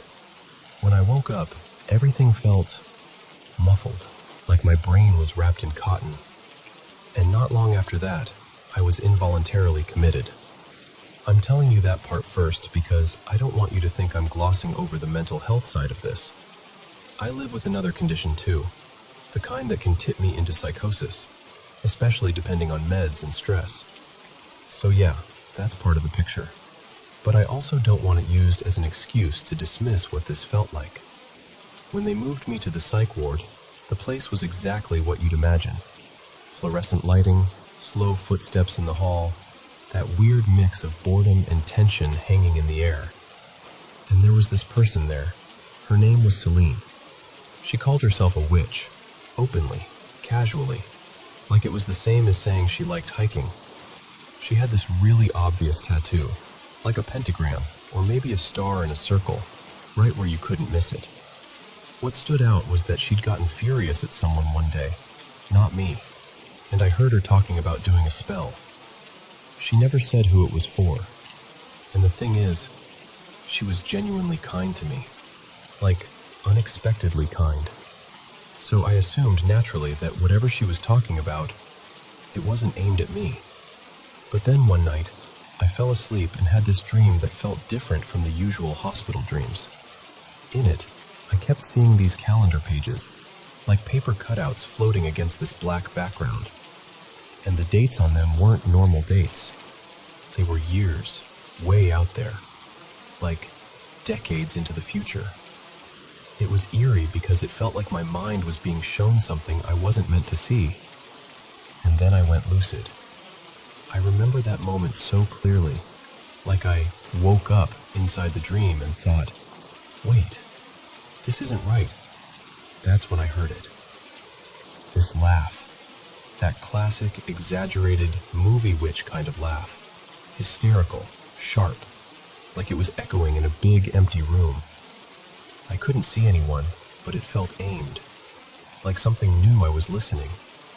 That was the only truly weird thing that happened in the ward. Everything else, honestly, came after I got home. At home, I tried to brush it off. I kept telling myself, that was stress, that was medication, that was the ward. But I couldn't shake this creeping thought. What if Celine did something? What if I was wrong about not being her target? I'm agnostic. I used to be a pretty firm atheist. But after all this, it's like my certainty got cracked. Not replaced with faith exactly, just cracked open by fear and confusion. The first thing that ramped up was my sleep paralysis. I've had it since I was a kid, on and off, and it can get worse on antipsychotics. But this time, it spiked, like someone turned a dial. Nights started to feel like something I had to survive. And then there was this one night. I woke up, except I didn't fully wake up. You know that feeling where your eyes are open, but your body refuses to cooperate? I was stuck. And in front of me, standing near the bed, was this figure glowing this deep blue, somewhere between light blue and dark ocean blue. And it looked exactly like Celine. Same face, same posture, same everything. I know how this sounds. I do. But in that moment, with my body locked and my eyes wide open, it felt real in my bones. When I finally snapped out of it, I just lay there, staring at the ceiling, shaking. And that was the moment something shifted in me. Not into certainty, more like into, okay, maybe reality has more layers than I thought. Then, my dog got sick. His name was Milo. He was older, so seizures weren't completely out of the question. The logical part of me knows that. But the timing and the way things felt around it made me spiral. Right before we took him to the vet for the last time, Milo looked straight at me, and he winked. A full, deliberate wink. I froze, because he had never, not once, done that before. And my brain went wild with questions. Was it him trying to comfort me? Was it just some weird muscle thing? Or was it something else wearing his face for a second? The wink felt oddly gentle and deeply unsettling at the same time, like being comforted by someone standing in the dark. After he was gone, I kept hearing him bark for weeks, like a month, maybe longer. I'd be in the kitchen and swear I heard him from the hallway. I'd wake up at night and think, there, that's Milo. And then I'd remember. And then, one day, I opened TikTok, just mindlessly scrolling, and a tarot reading popped up. The person on the video suddenly said my dog's name, Milo. And then they said, in this sad, emotional voice, Milo is crossing the Rainbow Bridge today. And the location on the video, this is the part that made my stomach drop, was tied to a place I used to live. Coincidence? Algorithms? The internet being weird? Maybe. But it hit me like the universe had reached through my phone and grabbed me by the collar. After that, mirrors started feeling wrong. Sometimes I'd catch something out of the corner of my eye, my face, but not quite. Or a shift in expression that didn't match what I was doing. Sometimes it was comforting, like someone was close by. Sometimes it was terrifying, like I was sharing my reflection with something I didn't invite. And here's where I'm at now. Part of me wants to explain everything with sleep paralysis, grief, stress, meds, trauma. And another part of me The part that still remembers that laugh in the dream, that blue figure with the book, that impossible wink, keeps asking, but what if there's more? So what do I do with this? How do I live in a world where I don't fully trust my own nights, my own mirrors, my own brain? Honestly, I think the safest thing I can do is stay grounded. Talk to my doctor about the sleep paralysis getting worse. Tell someone I trust when things feel scary. And keep reminding myself that feeling something intensely doesn't always mean it's supernatural. Sometimes it means I'm healing from something enormous. And if you're still listening, thank you. I just needed someone to hear it without laughing me off.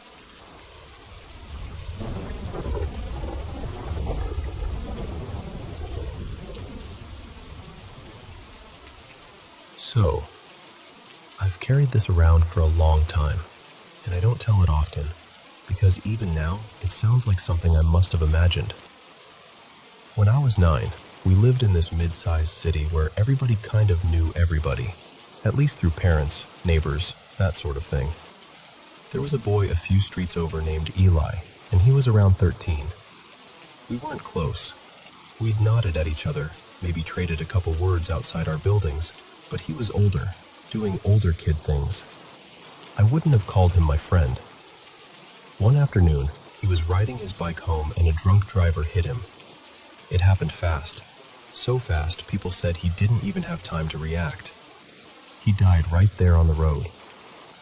I remember feeling weird. Not cold exactly, just distant. Like it was sad in a way I understood with my head more than my heart. I went to school. I played. Life stayed normal. And then, almost exactly a month after the funeral, I opened my closet and found something that made my stomach drop. A stuffed toy. A little teddy cat thing, soft, worn, the kind of toy you can tell a kid loved with their whole life. I recognized it immediately because I'd seen it at the funeral. I remembered it being placed on his grave. I remembered the dirt, the flowers, everything. And there it was, on my closet floor, like it had always belonged there. I ran to my parents with it, shaking, trying to explain. They exchanged that look adults do when they think a kid is confused, but don't want to say it outright. Still, they took it seriously enough to bring it to Eli's mom. They told her we must have accidentally taken it home somehow, maybe in the chaos after the service. She cried. I remember that part. She held the toy like it was a piece of him. A week later, I opened my closet again. The teddy cat was back. Same scuffed ear, same little stitched smile, same exact toy. That time, I didn't tell my parents. I don't even know why. Part of me just didn't want anyone else involved. Like if I said it out loud, it would become real. After that, the house started sounding different. At first it was little things, soft tapping in the hallway, a faint shuffle like someone walking in socks. I told myself it was our cat, because that's what makes sense when you're 9. Cats knock things over. Cats run at night. Cats do weird stuff. But the toy started moving. I'd put it in the closet before bed, very deliberately. I'd close the door and even wedge a shoe against it, like that mattered. In the morning, I'd wake up and it would be on my pillow, or tucked into the bend of my arm, like I'd been sleeping with it for hours. And I know what you're thinking. Maybe I was sleepwalking. Maybe my parents were trying to comfort me without admitting it. I thought of those things too. But it didn't feel comforting. It felt insistent. Then the dreams started. At first, they were almost ordinary nightmares. Dark streets, headlights, the screech of tires. But soon Eli was in them. Always Eli. Pale and wet-eyed, like he was stuck halfway between crying and trying not to. In the dreams, he would point at the teddy cat and tell me over and over, "Don't be mean to him." Like the toy had feelings, like it could be hurt. He called it pickles, which sounds ridiculous now, but in the dream it felt deadly serious. He would make me promise to keep pickles close, not to give it away, not to leave it anywhere, not to let anyone take it from me. And then he'd say something that made my chest ache even in sleep. He'd whisper, almost like he was ashamed to ask. I started dreading bedtime. I'd lie there staring at the ceiling, bargaining with myself. If I don't fall asleep, I can't dream. My insomnia started there, I'm pretty sure. My parents just thought I was going through a phase, or anxious about school, or staying up too late. I didn't know how to explain that I was scared of closing my eyes because someone was waiting for me on the other side. Eventually, time did what time does. When I turned 10, things faded a little. The toy still showed up sometimes, but I stopped checking the closet every hour. The hallway noises became background. The dreams thinned out. I started to think, maybe it was over. Maybe I'd finally grown out of it. And then it came back. Hard. But the dreams changed. Eli stopped asking me to pass messages. He didn't talk about his mom anymore. Instead, he showed up crying. Really crying like he was breaking apart. And he'd say I'd failed him. "You didn't do it," he'd sob. "You didn't do what I asked." And then the crying would snap into rage. He'd start yelling at me, calling me selfish, calling me a liar. I'd wake up to sharp noises at the window, like someone scraping a fingernail along the glass, or a pebble hitting it from outside. And after that, I couldn't sleep again. Not really. I'd sit up in bed listening, waiting for the next sound, my heart thudding like it was trying to escape. About a week into this, the teddy cat disappeared. Gone. Not in the closet, not under the bed, not in the laundry, not anywhere. I actually felt relief at first, this shaky, guilty relief, like a weight had lifted.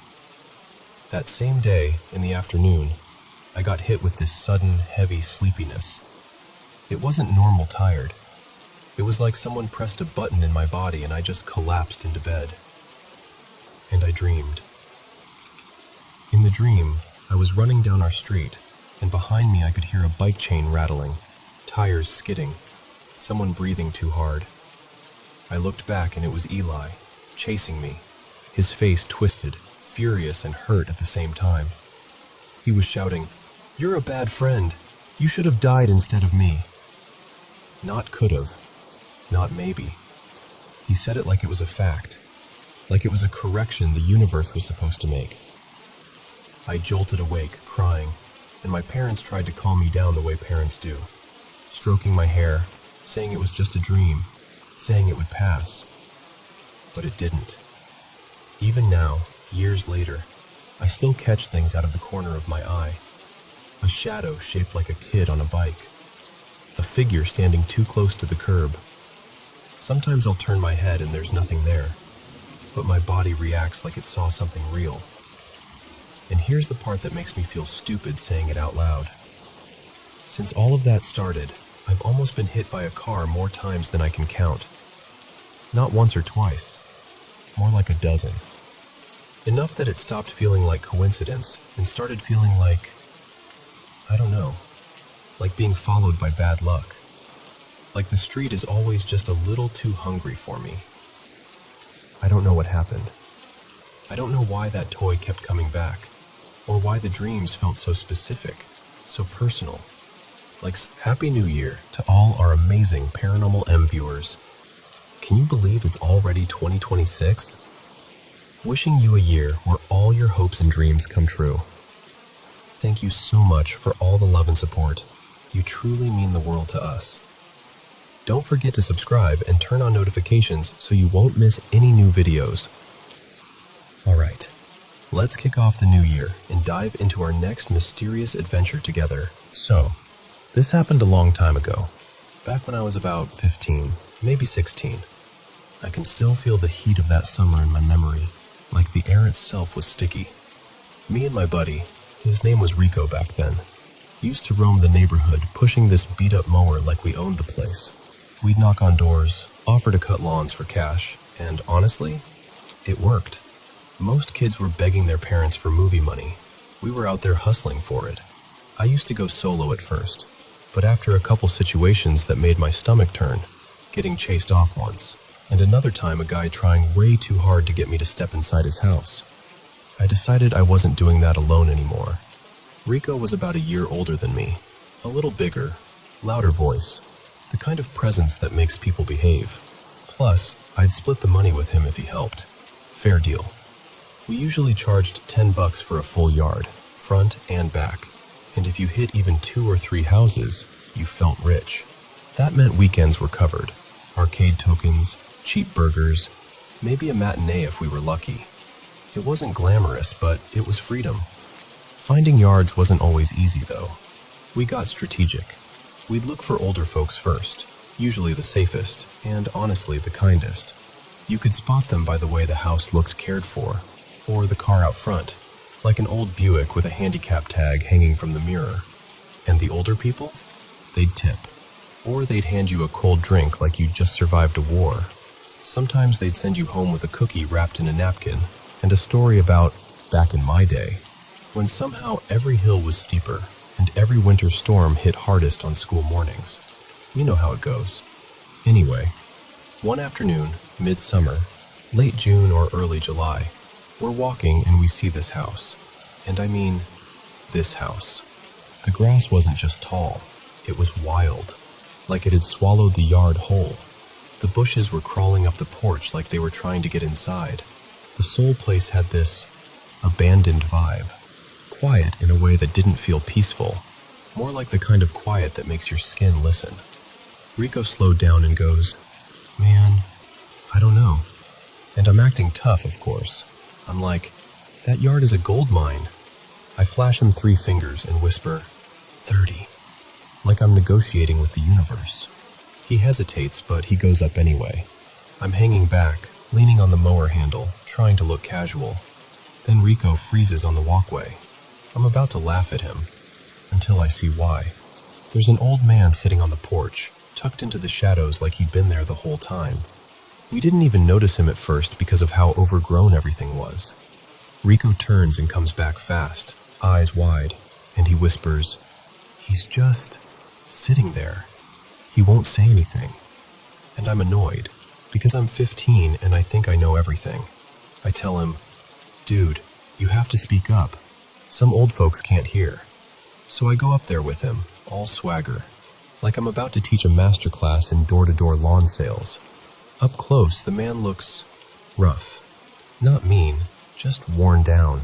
He's wearing these old striped overalls and heavy brown shoes like he dressed up just to sit on that porch. His head is bald, his forehead is lined deep, and his hands, resting on his knee, are speckled with age spots. His nails are long and jagged, like nobody's trimmed them in a while. His whole face had this exhausted sadness to it, like life had been chewing on him. But the creepiest part wasn't the clothes or the nails. It was his eyes. They weren't focused on us. They were like pointed through us. I clear my throat and go, "Hi, sir." Nothing. So I raise my voice. "Hello, sir." Still nothing. Not even a blink. No response. No nod. No get lost. Nothing. I glance at Rico and he gives me this look like, "Please, can we leave?" So I take a step back and go, trying to stay polite. "All right then. Have a good one, sir." And that's when the old man moves. He stands up slow, like his joints don't want to cooperate. He turns his head toward Rico first, then toward me. And when he looks at me, my stomach drops.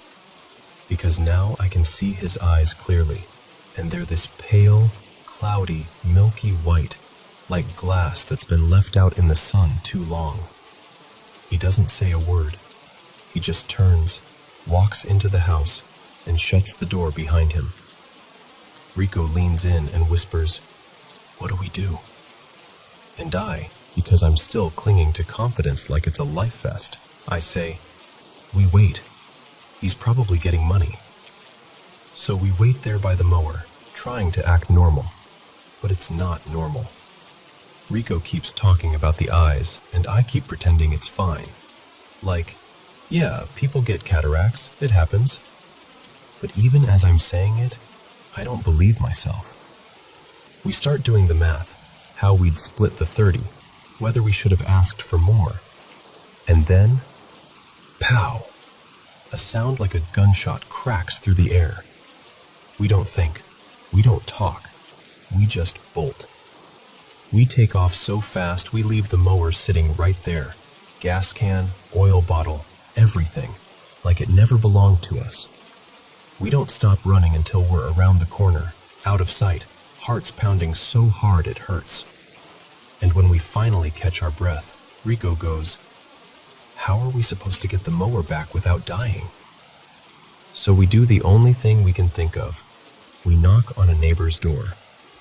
This woman answers, and when we tell her what happened, she gets this confused look and says she hasn't seen anyone at that house in forever. She thought it was empty too. She calls the police, and within minutes, like shockingly fast, cops roll up. Several cars, lights, radios going. We tell them everything. The porch, the silence, the old man, the clothes, the eyes, the gunshot. At first, they treat it like the guy just fired a warning shot to scare off kids. But even the cops can't ignore how neglected the place looks. The whole thing shifts from old man being angry to something's wrong here. A few officers go inside while we watch from the street, standing next to a neighbor's mailbox like we're invisible. They're not inside long. They come back out looking weird. Not panicked, just rattled. Like their brains are trying to relabel what they just saw. One officer walks over and goes, "You boys say this happened today?" We both nod hard. "Yes, sir." Then he asks if we went inside. We tell him no. He asks again, more serious, like he's trying to catch us in something. No, no, no. Then an unmarked car shows up. A guy in plain clothes goes in, comes back out, and walks straight toward us. He introduces himself as a detective. He asks for our story again, and we tell it again.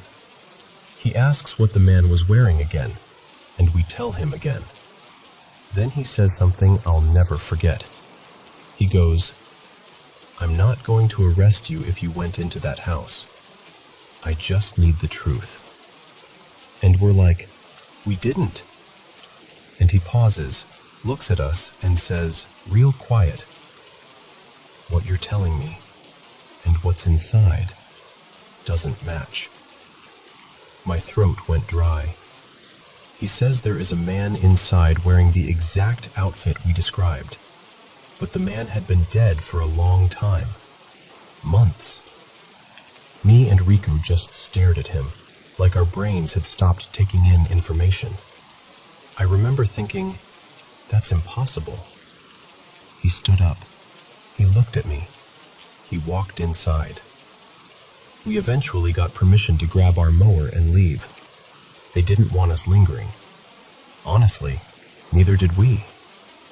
But we still watched the story when it aired. They said the man had died from a self-inflicted gunshot. They said there was a dog found in there too, also dead. And they said the body had been there for around half a year, decomposed so badly it was... I don't even like repeating it. It didn't feel real. It felt like something you'd hear in a horror movie and roll your eyes at. But it was real. And the part that messes with me the most is that porch moment. Because I swear to you, hand on my heart, we talked to someone sitting in that chair. We heard him shift. We watched him stand. We watched him go inside. After that, I was done. No more mowing. No more knocking on doors. No more trying to earn weekend money by walking up to strangers' houses. Between the people who yelled, the people who invited you in a little too eagerly, and then that, whatever that was, I'd had enough. Sometimes you don't need proof to know something happened. Sometimes your body remembers first.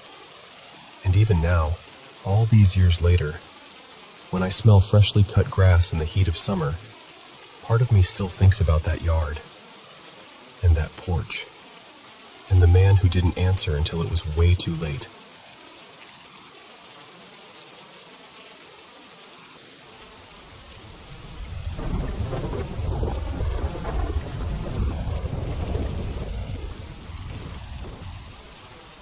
Okay, so I've had cats in my life for as long as I can remember. Like, always. And I didn't realize until I was older how much that mattered. How much it shaped the way I feel safe in the world. When I was about 7, my mom had 2 cats, Milo and Dottie, and they both died really close together.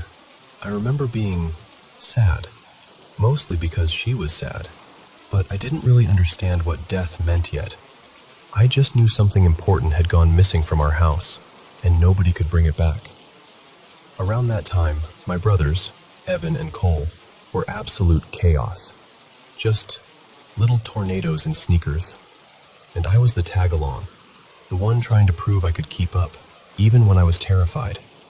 The 3 of us got into trouble more than once back then. Nothing glamorous, just the kind of dumb kid stuff that somehow always spirals into, how are we explaining this to an adult? There was this old place at the edge of our neighborhood, an ancient-looking colonial farmhouse, half sinking into weeds. The kind of house you know you're not supposed to go in. It was condemned, windows busted, boards on the doors, paint peeling like dead skin. And of course, my brothers and their friends decided exploring it was going to be the highlight of their day. I didn't want to go. I was scared, but I was more scared of being left behind, so I followed them anyway. Inside, it smelled like damp dirt and mothballs, like the floor had been wet for years and nobody ever opened a window. There were old belongings everywhere, dusty piles, furniture with sheets on it, little bits of someone's life just abandoned. My brothers and 2 of their friends, Ty and Mason, a pair of twins who always moved like they had one shared brain, ran straight upstairs like it was a game. I didn't. I stayed near the front, right by the doorway, kind of hovering in what I think used to be the living room. I remember staring at the staircase, just waiting for someone to come back down and tell me it was fine. And then I heard it, a loud bang from upstairs, like wood snapping or something slamming hard against the floor. Immediately, Evan shouted Cole's name, sharp, scared, and suddenly the whole air in that house changed. You know that feeling when your body knows something before your mind can explain it? My heart started pounding so hard it felt like it was in my throat. The hair on my arms lifted like I'd rubbed a balloon on my sweater. That prickly, electric feeling spread up my neck and across my shoulders. And I tried to move. I tried. But my legs didn't listen. It was like the house had decided I was staying put. And that's when I saw him. Not a person. Not really. A tall figure in this shredded trench coat and a top hat, like an old-fashioned, almost Lincoln-looking hat. But his face was wrong. Long, stretched, like someone had tried to draw a man from memory and got the proportions horrifyingly off. And his eyes, I swear to you, his eyes didn't just look dark. They looked hungry, like they were made of heat. The room felt warmer in seconds, heavy, like the air turned into something you had to push through. Then, out of nowhere, there was fire. A sudden flare from upstairs, and smoke curling down the staircase. Later, everyone argued about how it started. The twins blamed my brothers. My brothers swore they didn't do it. All I know is, panic took over. I heard feet pounding, someone yelling, bodies rushing down, and then the front door slammed as they bolted outside. And nobody realized I was still in there. I could hear Cole outside, calling my name, my real name, shouting it like he'd finally noticed. I screamed back, begging him to come in. But he didn't. Instead, something else came. I still don't know where it came from, whether it lived in that house or belonged to someone nearby, or was just, honestly, sent. A cat. This cat came flying past me like a streak, just a blur of fur and purpose cutting between me and that figure. And the moment it did, the trenchcoat man was gone. Not fading, not running, just gone, like a light switching off. And the heaviness lifted, instantly, like someone unhooked a chain from my ribs. My legs worked again. I ran out that front door so fast I don't even remember touching the steps. I hit the yard and my brothers grabbed me, and we all took off down the street as sirens started wailing closer. We watched the house burn from a distance, orange flames eating it like it was paper. And the whole time, all I could think was, where is that cat? I would have taken it home. I would have tried. I was the kind of kid who always wanted to rescue things, even when we didn't have room or permission. Not long after that, we got a cat anyway. His name was Buttons, black and white tuxedo cat with this smug little face like he knew he owned the place. We had him for years. He was family. He was mine. Eventually, we moved to a different town. Buttons became an indoor-outdoor cat, mostly because he couldn't stand our big dog, an old Rottweiler mix named Diesel. And one day, Buttons got into a fight with another animal. He came home hurt, got sick, and we had to put him down. That loss hit different. I understood it by then. I felt it deep. A few weeks later, my parents went camping, and they left me home alone. I was maybe 13. It was the 90s. People did that back then without thinking too hard about it. My brothers were older, coming and going, but I was alone in the house most of the time. I was vacuuming, trying not to cry, trying not to think about Buttons. There was a mirror in our hallway that had been glued to the wall so hard my dad once tried to remove it and couldn't. I watched him smack it with a huge hammer, and it didn't even crack. It was like the thing was meant to stay.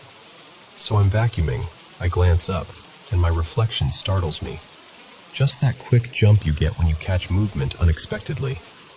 And then, I saw him.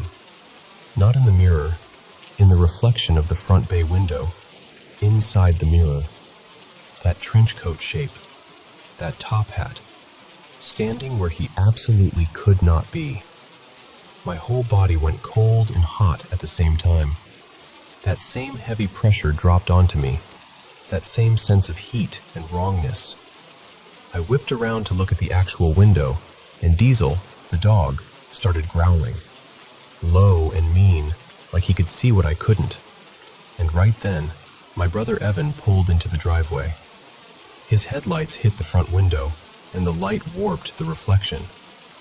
And it vanished, like it had been pulled out of the room. I've seen it a few times since then, 3 more times over the years. And here's the part that gets me. Every single time I saw it, I didn't have a cat.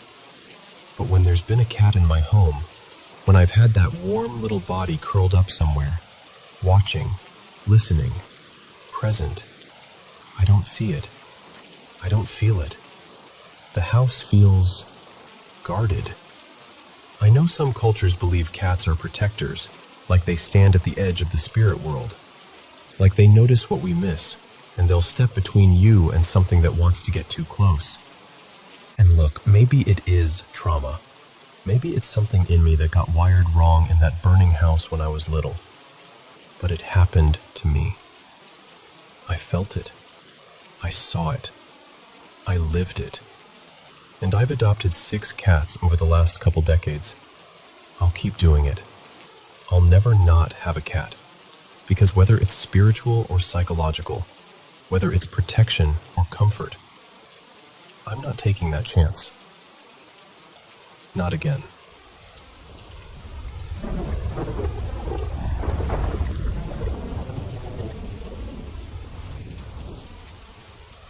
So, I was maybe 7 years old, still in grade school, and I swear I ran into something that I still can't properly explain.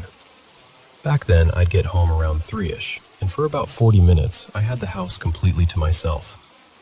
My older brother, let's call him Eli, was a good bit older than me, so he always came home later. One afternoon, I did what I always did. I dropped my backpack by the door, wandered into the living room, and flopped onto the couch to start my homework.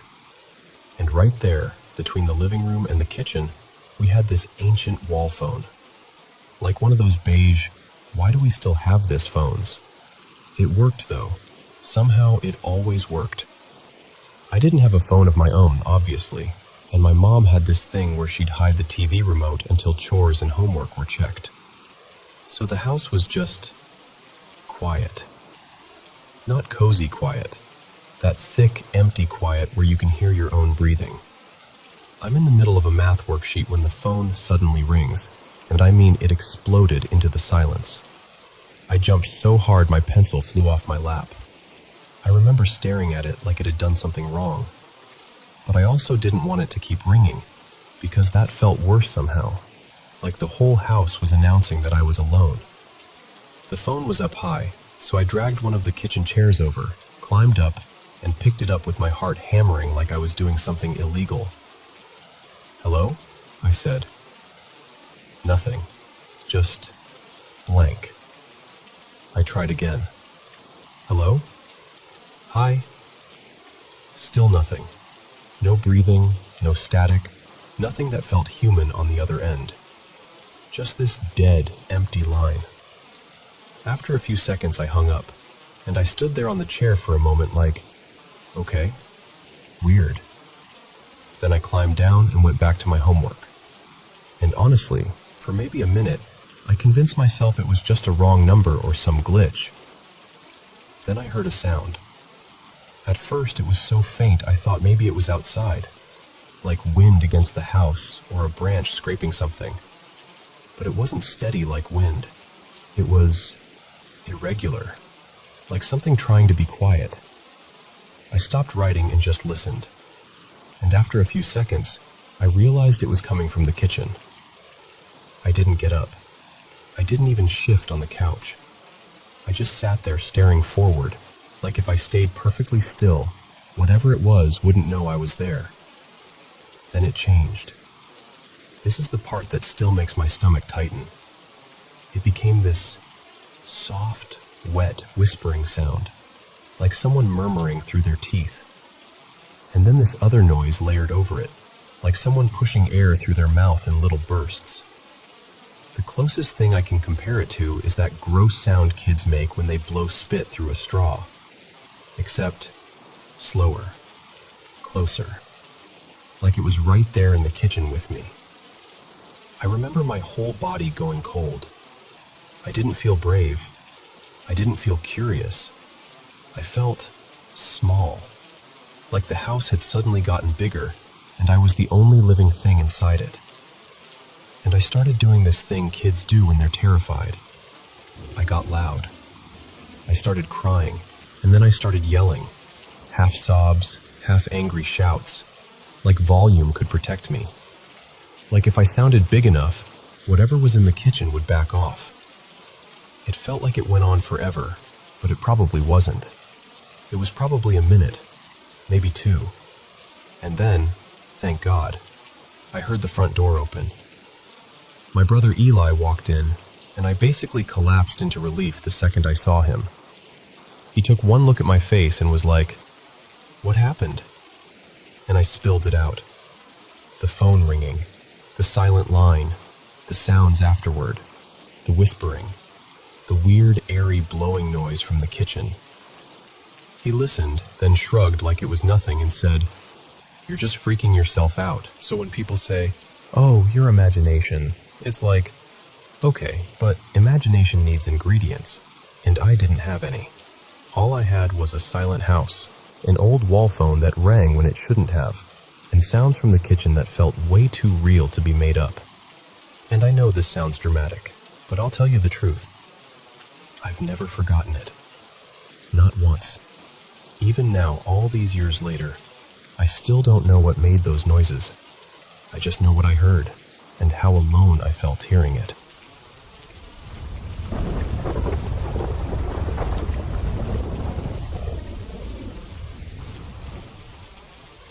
So, this happened when I was around 10. Every summer back then, I'd basically move into my aunt's place for weeks at a time. Not a normal house either. More like this big, creaky summer home right by a lake, with the forest starting just beyond the backyard.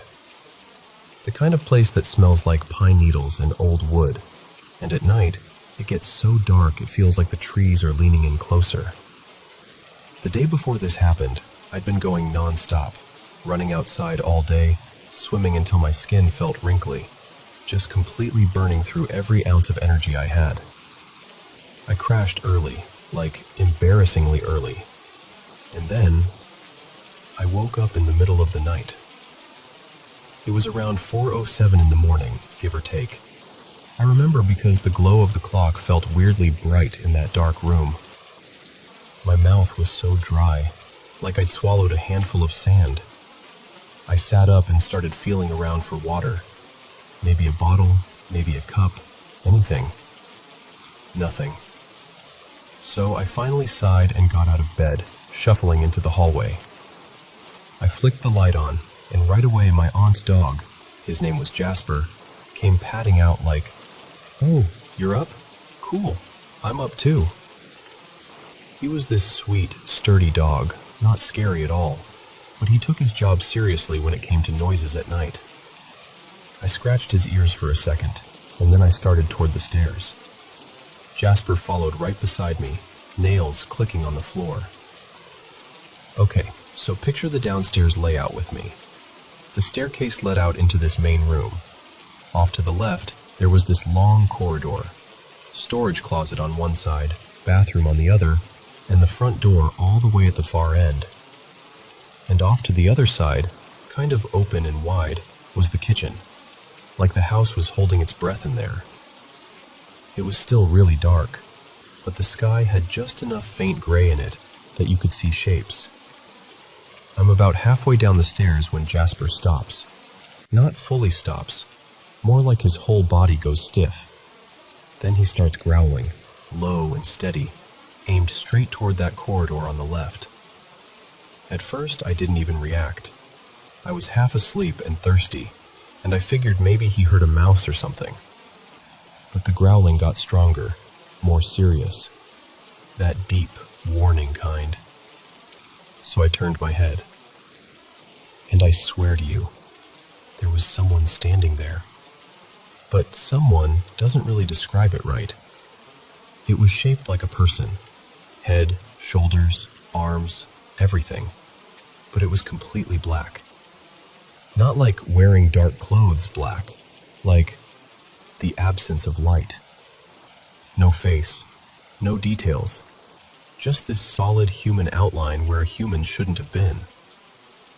I froze so hard I felt like my bones locked. I didn't breathe. I didn't move.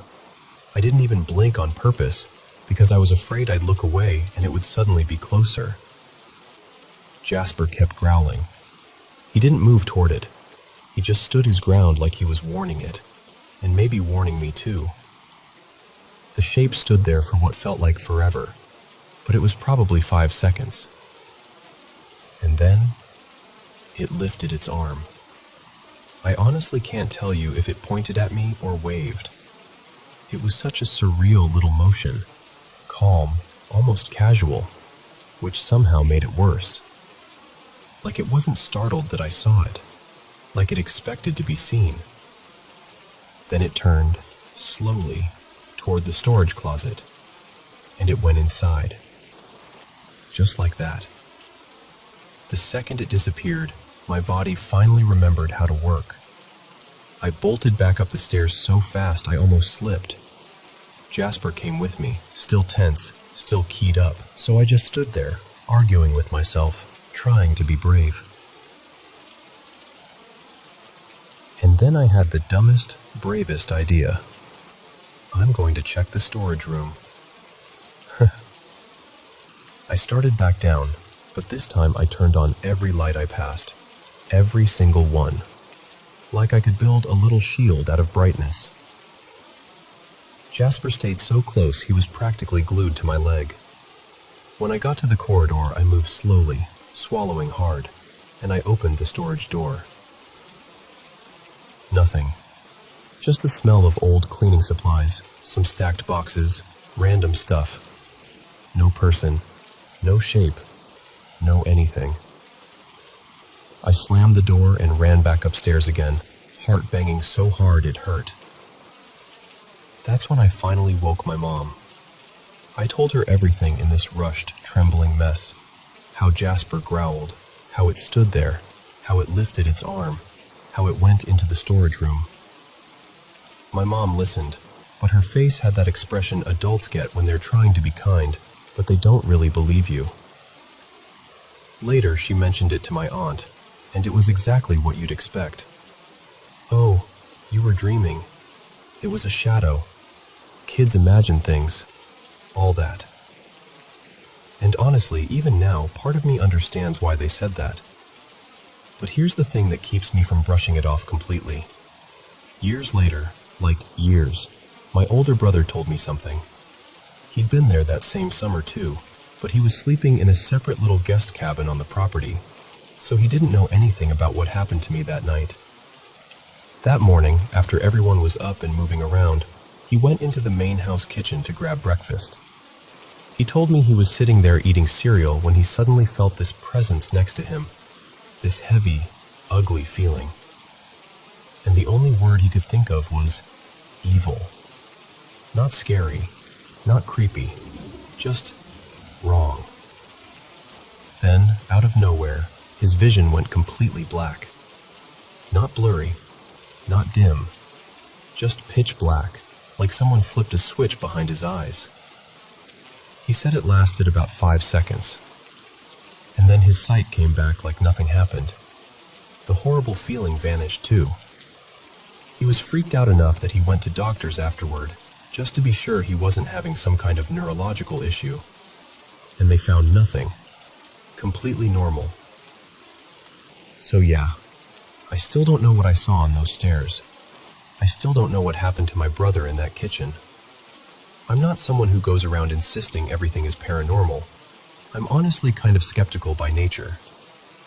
But Jasper growled. Jasper reacted like there was something real there. And my brother, without knowing my story, experienced something strange that same morning in the same house. So a part of me, just a small part, can't help but think it wasn't nothing.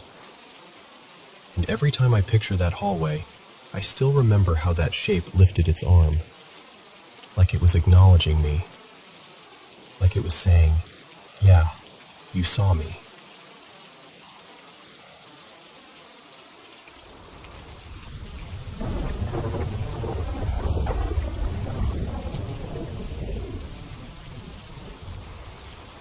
So this happened a few years back at one of my old jobs, and I still get that little chill on my shoulders when I think about it. Back then, I'd just graduated and landed this sweet role at my college. My title was something like Robotics Lab Specialist. Basically, I spent my days working with collaborative robots, tuning their behavior, and messing with their vision systems until they behaved like they had some common sense. One project I got assigned was this autonomous rolling platform we dug out of storage. It used a depth camera, one of those older motion-sensing units from that era, plugged straight into a laptop. The setup was pretty straightforward. A normal camera view, plus skeletal tracking that turned people into these simple stick figure outlines. It wasn't supposed to be artistic. It was just a clean, functional interpretation of a human body. The catch was where the robot lived. It had been stashed for years in this tiny mezzanine office above the machine shop, like right above it. The building itself wasn't ancient, but it was part of the oldest section of campus, and the whole area had that forgotten wing feel. The office was cramped, dusty, and weirdly frozen in experience. Old carpet, stale air, outdated posters curling at the corners. It was the kind of room that made you feel like you shouldn't talk too loudly, like you might wake something up. And I'm not being dramatic. When I was poking around, I opened a closet and found a half-crushed snack box with an expiration date from a decade earlier. Just sitting there, like someone meant to come back after lunch and never did. Anyway, One afternoon, I powered the robot up to check the video stream and test how well it could follow a person without getting distracted. Simple test. I stood in front of it, waved my arms a little, did a couple hops, just trying to give it an obvious target, then started walking around the room. It tracked me perfectly at first. Smooth, responsive, exactly what I wanted. Then, right in the middle of the test, it just stopped. Not like it lost me and searched, not like it glitched out and reset. It stopped tracking me and slowly turned its head toward a completely empty patch of air near the far side of the room. I remember laughing because it felt so dumb. Like, really? Come on. I stepped into its view again, hopped, waved, did the whole, "Hello, I'm right here" thing. Nothing. The robot refused to acknowledge me. It was locked onto that blank spot like it had just seen the most fascinating thing in the world. So I checked the laptop screen, thinking maybe the camera feed was bugging out. And there it was, a stick figure, clear as day, standing where the robot was staring. I wiped the lens. I shifted the angle. I rebooted the program. I even moved a chair into that area, thinking maybe it was interpreting something weird. The stick figure stayed. Eventually, I just quit for the day. I told myself it was a visual artifact, some depth map nonsense, and that tomorrow it would be gone. The next day, I came back up to the mezzanine office, already kind of uneasy, but trying not to be ridiculous about it. I powered everything up again, and this time, I didn't even test tracking. I just sat down and started combing through the code, figuring I'd adjust some thresholds or change how it classified a body. Out of nowhere, the robot chirped its little "target acquired" sound, like it had found a person, and it yanked hard enough that I had to grip it tighter. It twisted in my hands to stare past me, toward the wall and the window behind my shoulder. I turned to the laptop screen. 2 stick figures. Not fuzzy, not half-formed. 2 distinct tracked bodies. One looked like someone was casually leaning back against the wall, arms relaxed. The other was positioned like it had its elbows up and its chin resting on the windowsill, like someone peering in, watching. And that windowsill was way off the ground. The office hung over the machine shop floor. The window looked out across open space and equipment. There was no ledge outside. No catwalk. No balcony. No, maybe someone's out there. Nothing. I slowly turned around to see what it could possibly be seeing. The moment I did, the robot played its little disappointed sound. Lost target, and both stick figures vanished from the screen like someone had flipped a switch. There was nothing behind me. Nothing at the wall. Nothing at the window. No moving shadows. No reflections. No dangling coat. No weird shapes. No explanation that made me feel better.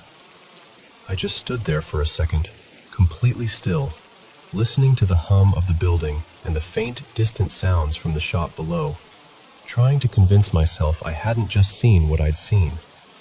And look, I'm not saying I know what it was. I honestly don't. But whatever the robot thought it was tracking, it felt specific. Like it wasn't guessing.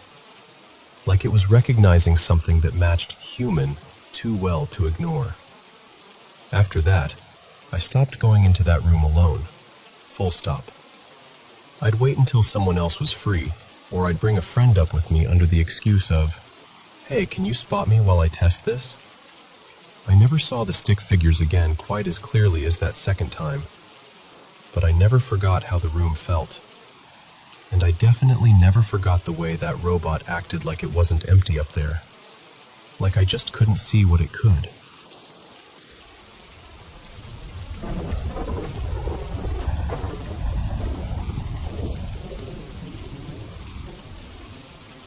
So, this happened in my village a few years ago, and even now, when I think about it, My stomach still tightens the same way it did that morning.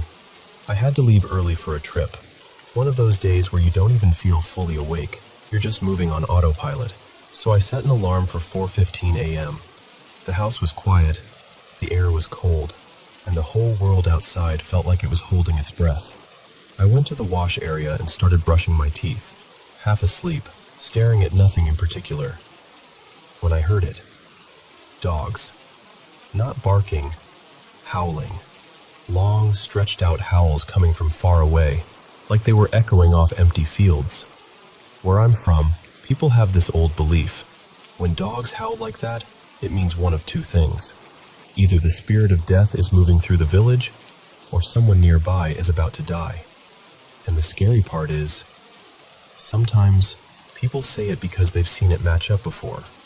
I remember standing there with the toothbrush still in my mouth, frozen, listening. And then my heart started beating harder because the sound wasn't staying far away. It was getting closer. I slowly turned my head toward the road. In the dim light, barely any light really, I could make out shapes moving. A small pack of dogs, 5 or 6, maybe more, weaving in and out of each other. And they weren't just howling into the air, they were circling something. That's the part that still makes my skin crawl.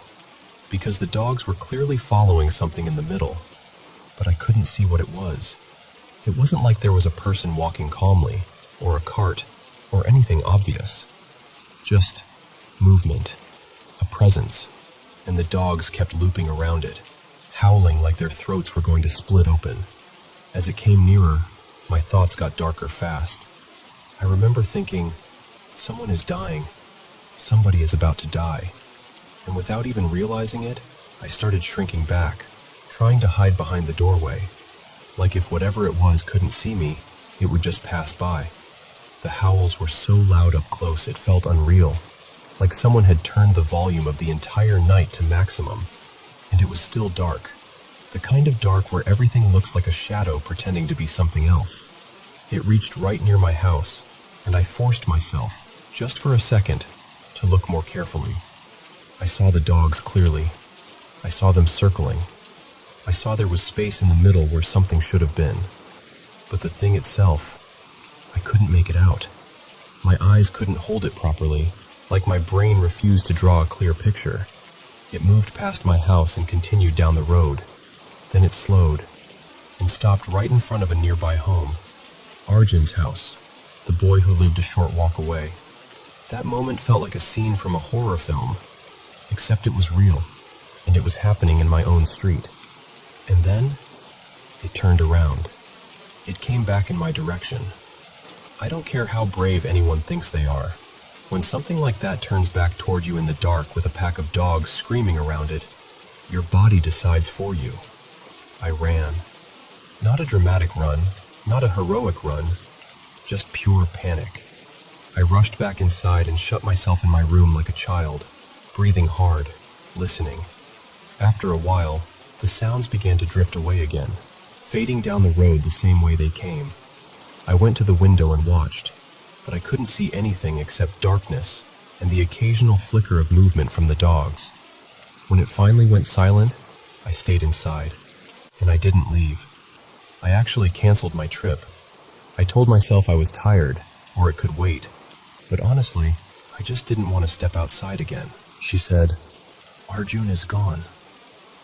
That boy, the one whose house the howling stopped at, had died. Later we found out the details. He'd left home around 5 a.m. and jumped in front of a train. And the reason? The reason made it even heavier. His girlfriend, Mira, had taken her own life just a couple of days earlier. People said he hadn't been sleeping. He hadn't been eating.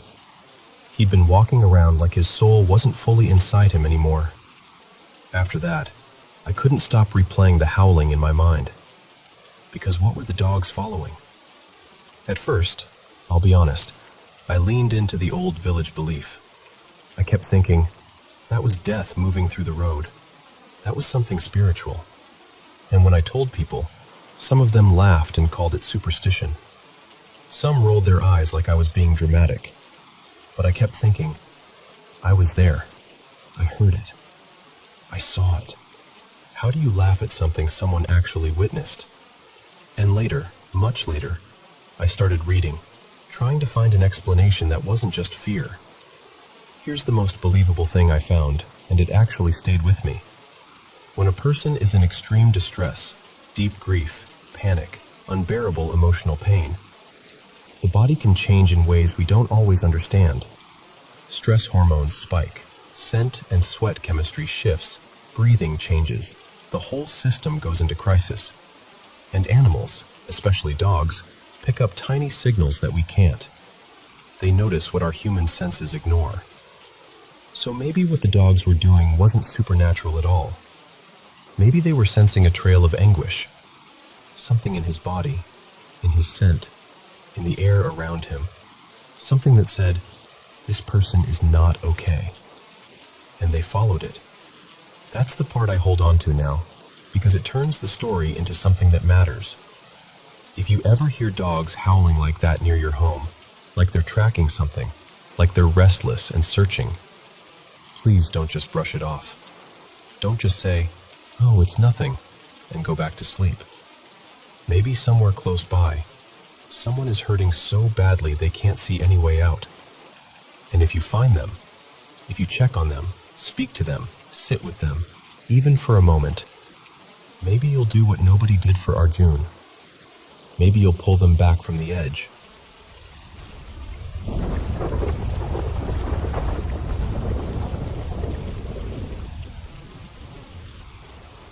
So, I should have listened to Father Miguel. I really should have. You know how it is when you're young and you think you're slick, half paying attention, half trying to be seen. That morning in the little mission, I wasn't focused on the homily at all. I was busy catching Marisol's eye from across the pews, smiling like an idiot every time she glanced back. I thought it was harmless, sweet even, like love couldn't possibly invite trouble. After Mass, Father Miguel stopped me at the door.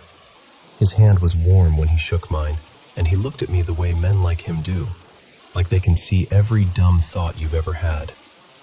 Did you like the sermon today? He asked. I put my whole heart into it. Yes, Padre, I said quickly. It was very good. He didn't let me off easy. What did you like about it specifically? And that's when my mouth betrayed me. I stammered something useless, all of it. Very inspirational. And he gave me this small, patient smile. Thank you, my son, he said. Just remember, I can see a great deal from the pulpit, and you'll learn more about God from me than you will from your sweetheart. I felt my ears burn. I couldn't even look up. Marisol heard him too. She was outside by the hitching rail, arms folded, trying to hide her grin. I walked over, pretending I wasn't smiling back. Have you thought any more about what I asked you? I said. I tried to sound calm, but inside I was shaking. I'd been carrying that question around like a stone in my pocket. She took a breath, then frowned toward the horizon like she could see fear out there in the distance. I have, she said. But people are saying there's fighting again, raids near the southern routes. What if we're not safe? Because, mi amor, I told her, leaning in like my confidence could protect us. They don't come up to my brother's land, and the other families won't cross those hills. They think that place is cursed. We'll be left alone. Her eyes searched mine. I remember that look, half terrified, half glowing. Then she nodded, small and final. Yes, she whispered. I'll go with you. We married not long after. Life on the ranch wasn't a song. It was work. An adobe house that was more practical than pretty. Dust in the corners no matter how much you swept. The sheep pressed close at night, so near their smell lived in our hair. Wool and manure, the sharp sourness of animals in a pen. But we were together, and for a while that felt like enough. Until her birthday. I'd saved for months. Not for something useful, no saddle, no tools, but for something beautiful. In town, we'd seen this glass bowl in a trader's stall, shimmering like oil on water. green and violet, then blue when the sun hit it right. It didn't belong on a ranch. That was the point. When she unwrapped it, she gasped like I'd handed her a piece of the sky. She called it the prettiest thing she'd ever owned. Her eyes got wet, and the way she looked at me, God, it made every hard day feel worth it. That night, I broke my brother's main rule. No big fires after dark. But I wanted to celebrate. I wanted light and laughter and the feeling that nothing could touch us. So I built a bonfire and roasted meat over it, and the stars above us looked endless and indifferent. Marisol went inside to find a place for her new treasure, and that's when I saw them. Eyes, yellow, too high off the ground to be a coyote, not an owl, not anything that made sense. My dog, Chico, had been growling low all evening, like he was arguing with the dark.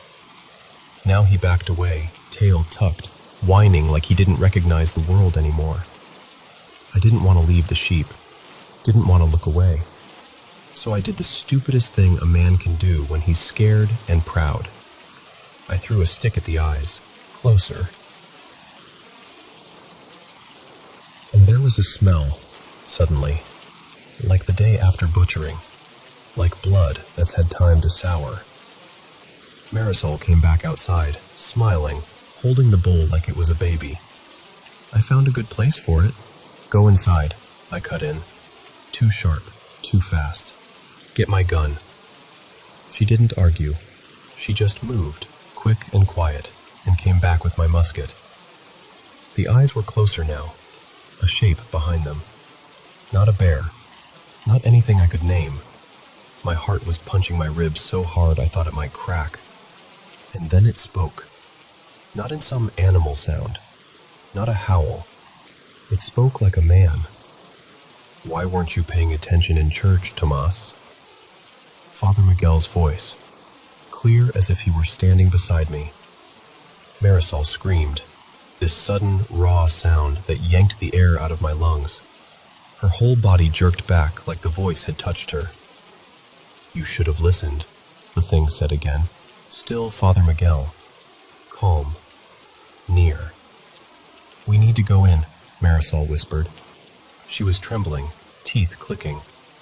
All right, I said, and we moved toward the door.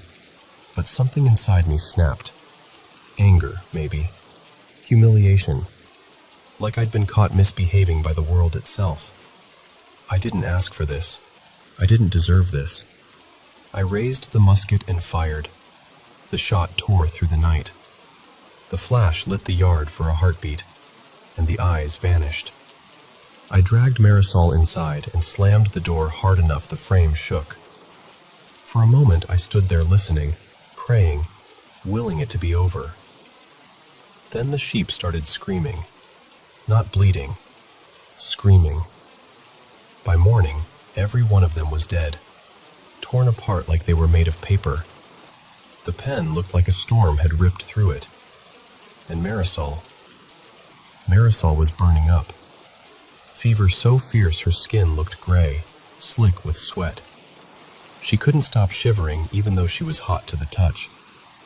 Right before she slipped into this restless, awful sleep, she grabbed my wrist and whispered, "Don't stare into its eyes." I wanted to take her to a doctor. The nearest town was a long day by wagon, maybe longer if the road was bad. I started packing anyway, desperate and shaking. But our mule was dead too. Ribs torn open like someone had cracked it apart for sport. By the time I had supplies ready, the sun was already leaning west. I told myself we'd leave at dawn, that we'd rest and go when we had light, that maybe it only came when the fire was lit, that maybe it would forget us if we stayed quiet. So I didn't light one. That night came down heavy. No coyotes, no crickets. Even the world's usual noises seemed to step back. At about 10, it started again. "Tomas," Father Miguel called, soft and pious. "Come out and pray with me. If you'd listened in church, you'd know how." Marisol whimpered from the bed. She was awake, barely. I crouched by the window with the musket loaded, knowing deep in my bones it wouldn't matter. Then the voice came closer. "Come out, if you want your dog." My stomach flipped. I had buried Chico myself. I'd seen the flies. I knew what was in that shallow grave. Rage rose up so hot it made me reckless. I threw open the window and fired into the dark. For a blink, the muzzle flash showed something tall, human-shaped but wrong, draped like a traveler, but with no face where a face should be, just shadow and the suggestion of bone. Then silence. As I fumbled to reload, a new sound began. Claws on adobe. Slow scratches, dragging along the walls like a child running fingertips over a fence. It circled the house, unhurried, like it owned the place. It stopped at the door. 3 knocks. Polite. "I only want to come in and bless your home," it said, still Father Miguel. Serene, holy, mocking. The scratching returned, deeper now, wood splintering. Not pounding, not rushing, just patient destruction, as if time itself were on its side. Marisol pushed herself up beside me, pale as moonlight, clinging to the wall. "Mi amor," I whispered, choking on panic. "It's digging through the door." She swallowed hard. "Then I'll feed it." I stared at her like she'd gone mad. "No, you need to lie down. We don't have another idea," she said, and her voice was so calm it frightened me more than her fever did. "Where's the basket?" "In the corral," I said. "But you can't." She reached up and took the shimmering bowl from the shelf like it was sacred. "Then I'll use this," she murmured. Hands shaking, she filled it with tortillas and stew. The scraping paused. It was listening. Marisol lifted the latch. The night outside seemed to inhale, cold and hungry. She stepped out holding the bowl in both hands. I followed right behind her, musket raised, heart trying to climb out of my throat. "I'm coming out with food," she called into the dark. Silence. Then, in Father Miguel's voice, gentle as a blessing, "Bring it." We turned left. A figure stood just beyond the reach of the firelight, still, robed, like an old wanderer watching us. For a heartbeat, the world froze. Then it moved, not walking, not running. It struck, so fast it didn't feel real. The bowl shattered with a sound like thin ice breaking. Pieces burst outward in a spray of glittering color, flying into the yard. And then it was on us. The sound Marisol made wasn't a scream. It was like the breath got ripped out of her, sharp, final, stolen. Her body folded beside the broken offering like a doll dropped by a careless hand. I tried to run. Claws tore into my back. Something hot filled my mouth. I tasted blood and dirt and terror. But the worst part, the part that still crawls under my skin when I remember, was the voice. Still Father Miguel, still calm. There was an agreement, it said. No home was to be raised here while the rivers kept flowing. That was the last thing I heard. Not the wind, not Marisol, not even my own breathing. Just that voice, like it had always lived in the land and was only reminding me. Now, listen. This is the part that makes people shake their heads and say it's just a story. But time does strange things to places like that. It remembers. More than a century and a half later, a man named Ethan was hiking north of Albuquerque, chasing the rumor of an old settlement he'd read about online. He didn't find the town from the post, but he did find the ruin.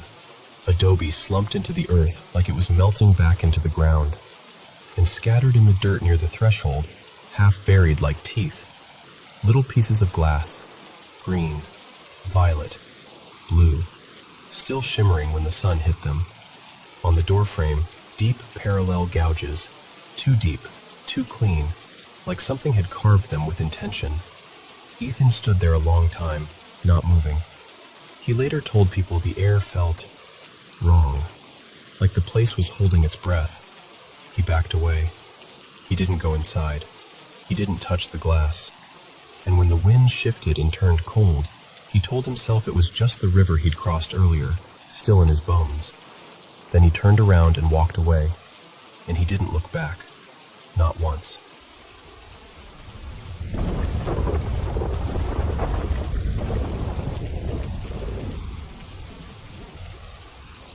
So, I want to tell you something I don't usually say out loud, because it still feels a little strange to admit. My dad died when I was in 7th grade. Technically, he was my stepdad, on paper, but in every way that actually mattered, he was just my dad.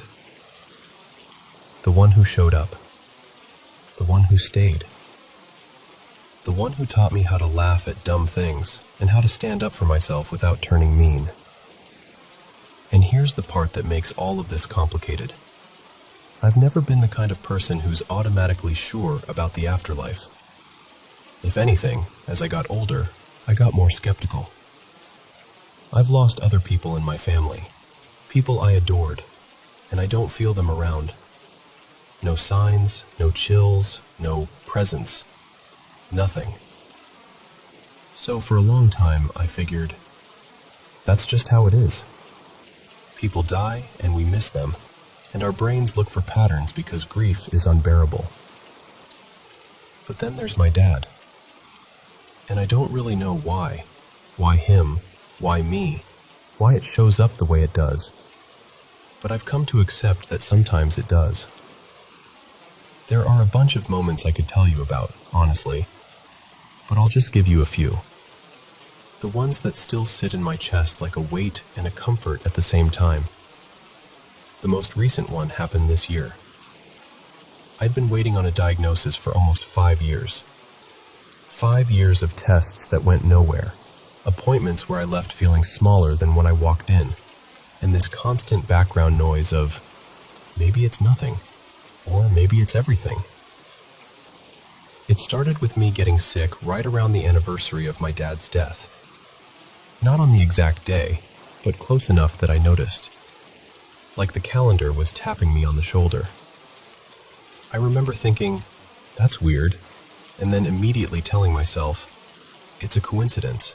Don't make it into a thing. Fast forward to this new doctor's appointment. New place, new building, that sterile waiting room smell. The kind of fluorescent lighting that makes everyone look exhausted. I didn't expect anything. I never expect anything anymore. I actually almost canceled. I was sitting there with my phone in my hand, hovering over the reschedule button, because I was tired. Tired of hoping. Tired of being disappointed. Tired of getting my own expectations used against me. But I had this feeling, quiet but persistent, like, no, go. So I went. And I'm not exaggerating when I tell you. The doctor walked in, did the basic questions, looked at my history, and then said, I know what this is. Just like that. No dramatic pause. No shrug. No, let's run another dozen tests. He explained it calmly, like it was obvious. Like it had been waiting there the whole time and somebody finally turned the lights on. I sat there blinking like I'd forgotten how. And then it hit me. This appointment was the day before my dad's death anniversary. And it was almost exactly 5 years since the day I first got sick. I walked out feeling dizzy, like my body didn't know whether to cry or laugh or both. I went up to the front desk to schedule my follow-up, and while I'm standing there, a man walks in behind me. I barely noticed him at first. Just another person with a folder, that same worn-out expression everyone has in medical buildings. And then I heard him say his last name. My dad's last name.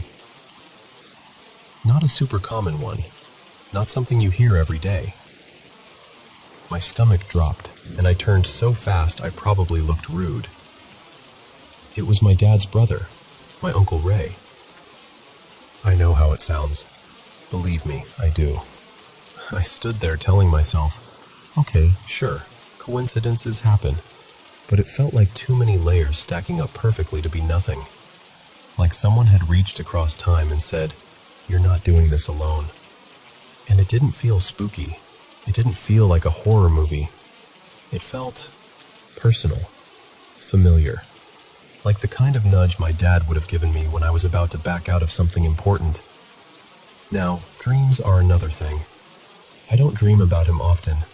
It's not like he's visiting me every week, giving me gentle reassurance. If anything, it's the opposite. When he shows up in my dreams, it usually means something is about to happen. And I hate that I've learned to recognize that pattern. It's happened 3 times since he died. The first time, I dreamed about him, and the next day his old best friend, Mr. Don, was rushed to the hospital.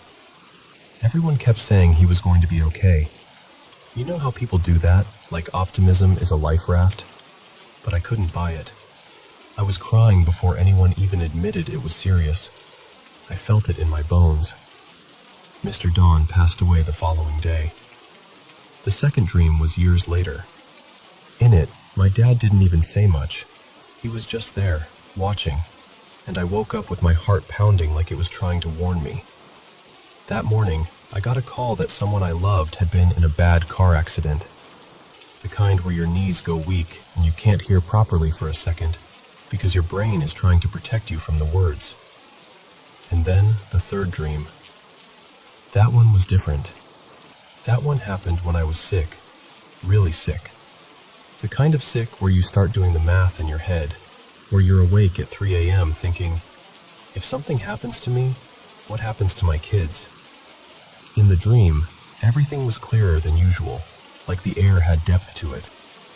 My dad looked peaceful, content even. For the first time, he didn't look sad or distant or stuck. He looked like himself, like the version of him I remember from the kitchen on a normal day.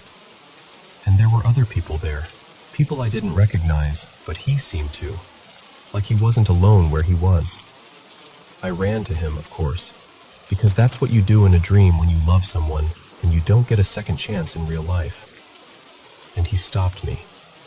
Not harshly, not coldly, just firmly, like, no, not yet. I tried to hug him and he wouldn't let me.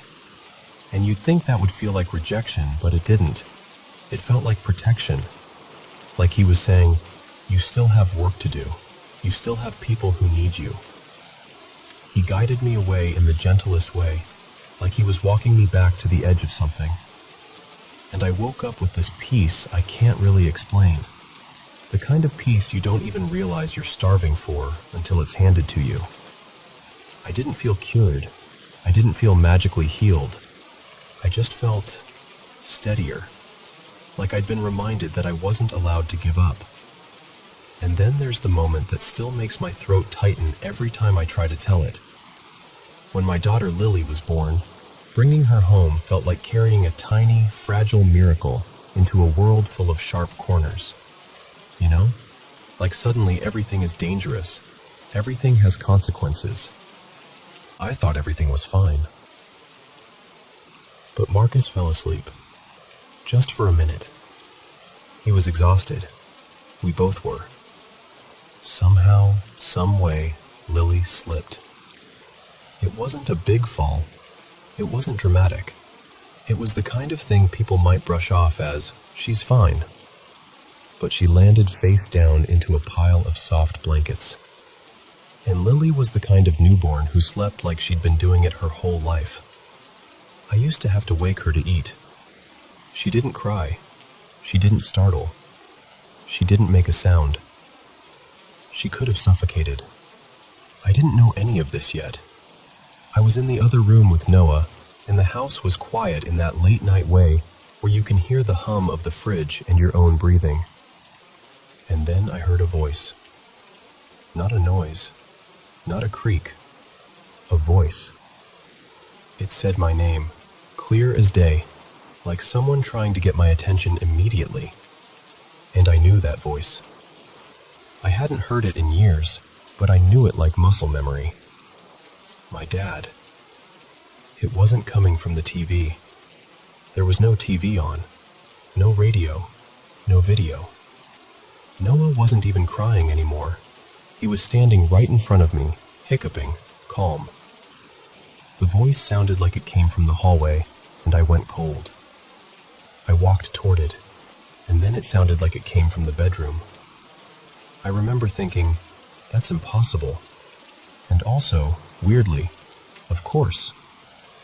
I opened the bedroom door, and there she was, Lily, face down, too still, wrapped in danger without even realizing it. Marcus asleep in the chair. I snatched her up so fast my arms actually hurt afterward. I turned her over, and she sputtered and blinked and finally made this tiny little sound, like she was annoyed I'd interrupted her nap. She was okay. She was okay, and I sank to the floor shaking, because the version of reality where I didn't walk in right then, I can't even let my brain stay there too long. And after that, silence. I never heard that voice again, not like that. But I didn't need to, because whether it was divine intervention or grief brain pattern seeking or some weird crack in the universe I'll never understand, something got me to that door in time. And if you asked me to prove it, I can't. I know I can't. All I can tell you is what it felt like. It felt like love. It felt like my dad, in the only ways he can reach me now, still being my dad. And maybe that's all I really need to know.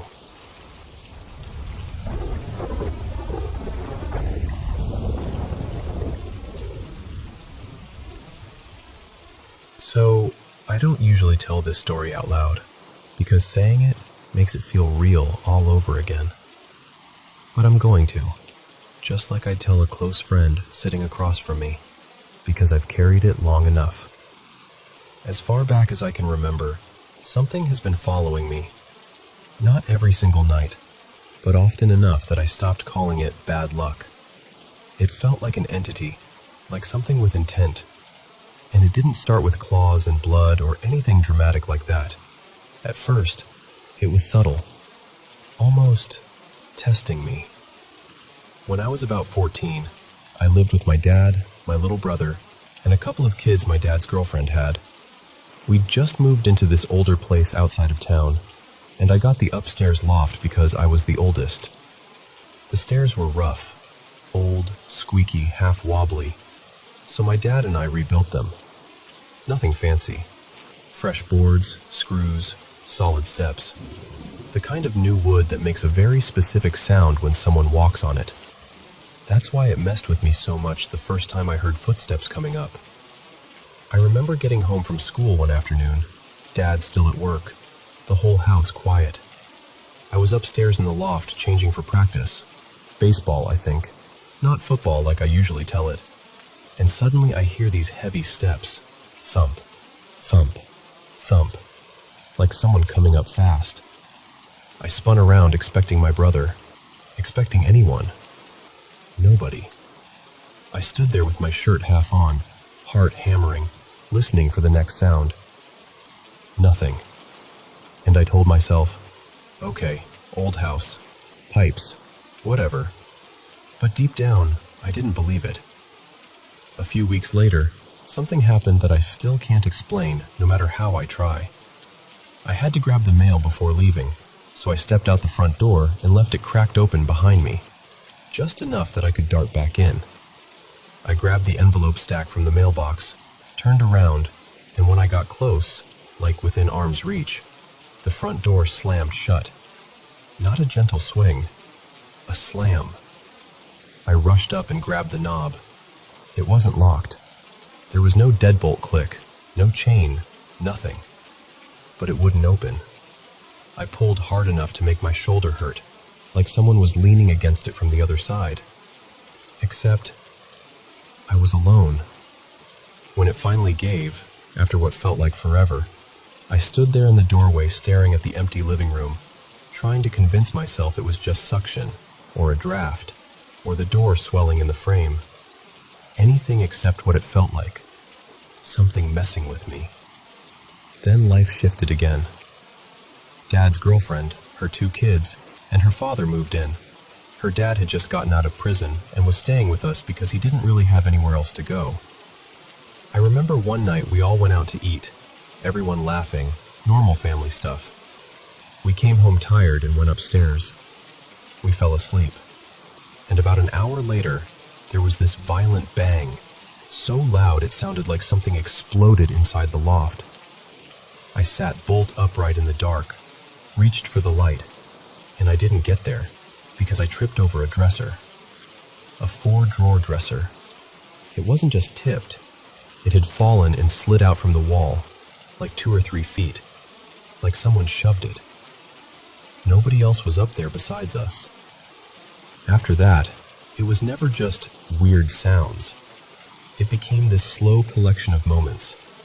Little things moved, strange knocks, footsteps, cold patches in rooms that shouldn't be cold.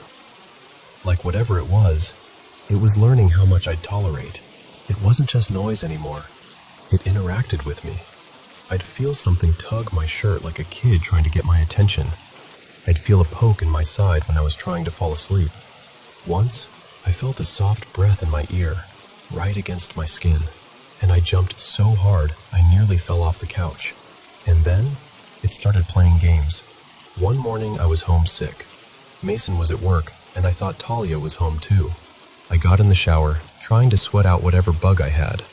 Maybe 5 minutes in, I hear her voice, clear as day, calling from the hallway. "Hey, hurry up, I need the bathroom." I laughed and yelled back over the water. Okay, give me a sec." I turned the water off quick, got dressed fast, hung my towel, and opened the bathroom door to tell her I was done. The house was empty, dead quiet. No footsteps, no TV, no one in the kitchen. I checked the rooms. Nothing. I looked at the time, around 9 in the morning. She'd left for work before 6, and it hit me in this sick, icy way. That voice wasn't hers. Something had copied her, just to see if it could. Even now, thinking about it makes my stomach twist. Like, why do that? What was the point? To isolate me? To prove it could trick me? I still don't know. And then came the night that changed everything. I'd started a new job on second shift at a fabrication shop out near Yoder. I wasn't sleep deprived. I wasn't drinking. I wasn't messing with anything.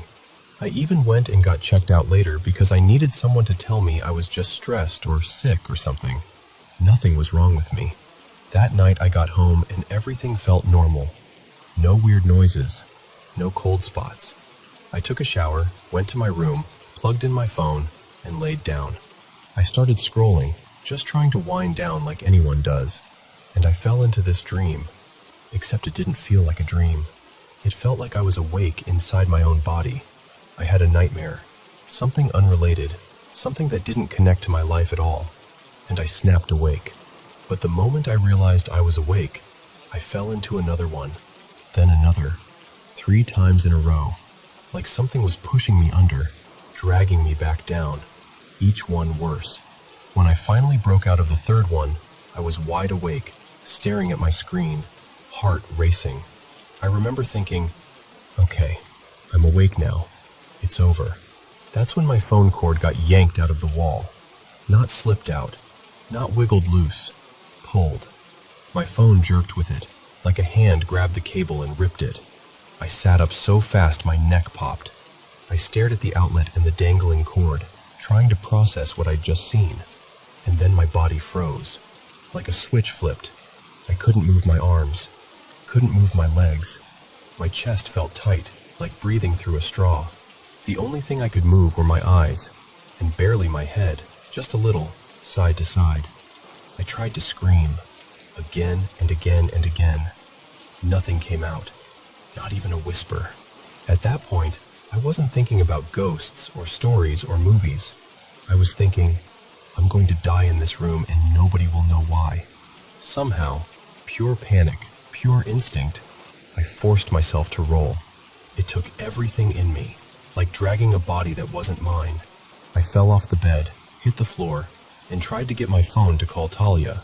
Tried to trigger the voice assistant, anything, but I couldn't speak. I crawled with my arms. only my arms. Like my lower half didn't exist.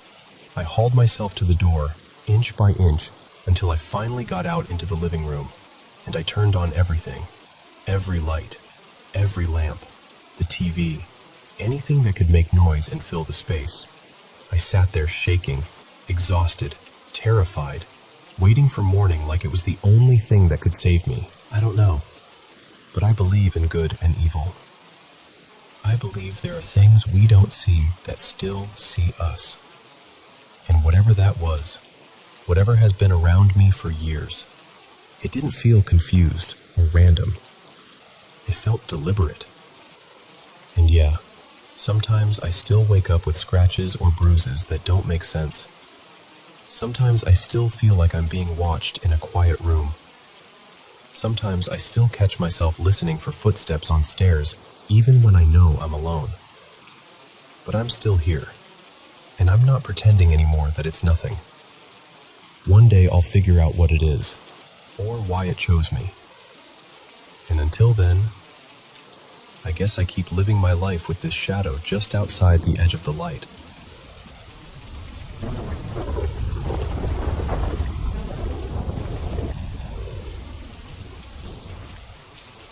Hey, so before I tell you this, I want you to picture the kind of place where history doesn't feel past, where it feels stuck in the soil. We moved to North Georgia when I was around 10, close enough to the Chickamauga battlefield that people casually talked about it like it was just another landmark. But you could feel it. The woods, the low hills, the mist that sat in the mornings. Everything about that area felt heavy, like the land remembered too much.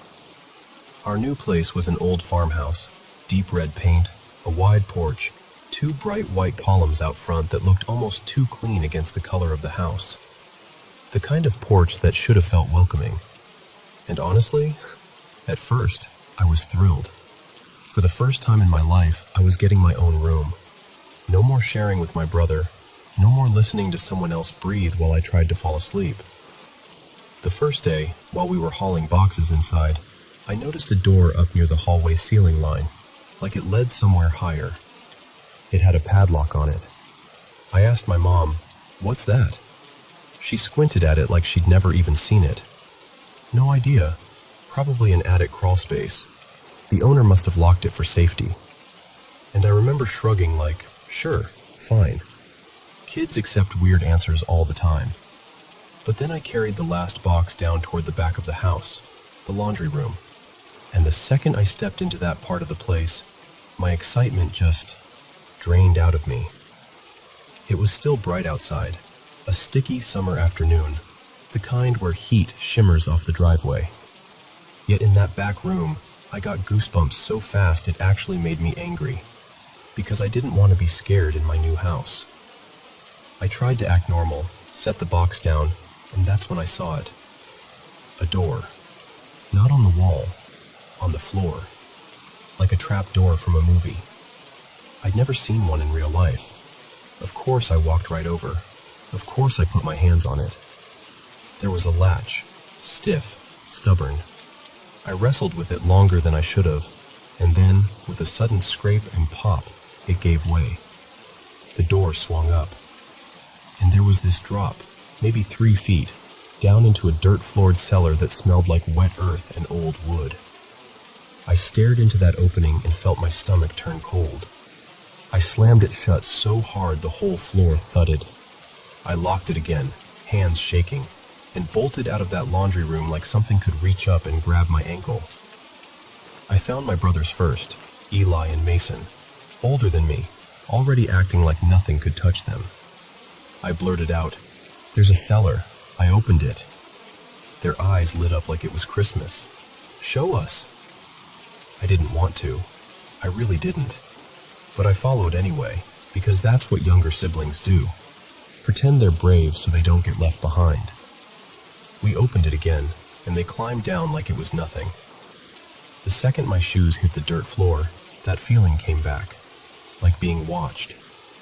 Not just watched, studied. Like something in the dark was aware of our breathing, our little movements, the way our voices echoed. I stayed close to Eli, gripping his sleeve. We took a few steps, and the air felt thicker the farther we went, like the cellar didn't want us down there. We climbed back out fast, and right as I lifted my foot over the edge, something brushed my calf. Not like a cobweb, not like a piece of grass, like a hand passing by. But for weeks after that, it followed me, that sensation, those unseen eyes.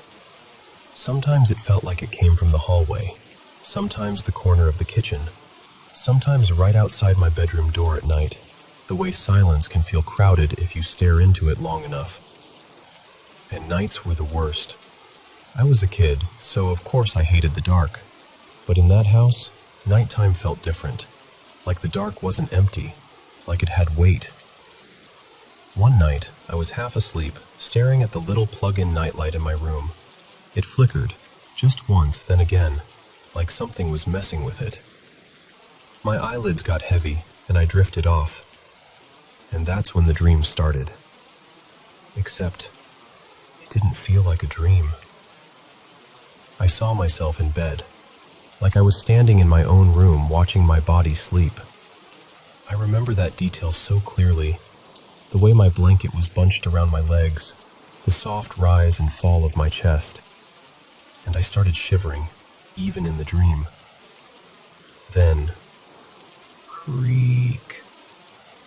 My closet door, slow, careful, like someone was trying not to be heard.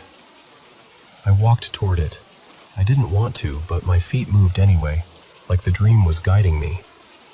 I opened the closet and reached up for the pull string, because the closet light was one of those bare bulbs. My fingers wrapped around the string, and the floor dropped out from under me. I fell, hard, and landed on dirt. I was in the cellar. I could smell it again, that wet earth rot. I sat up fast, patting my arms, my ribs, my legs, expecting pain. But it was like my body was too shocked to feel anything.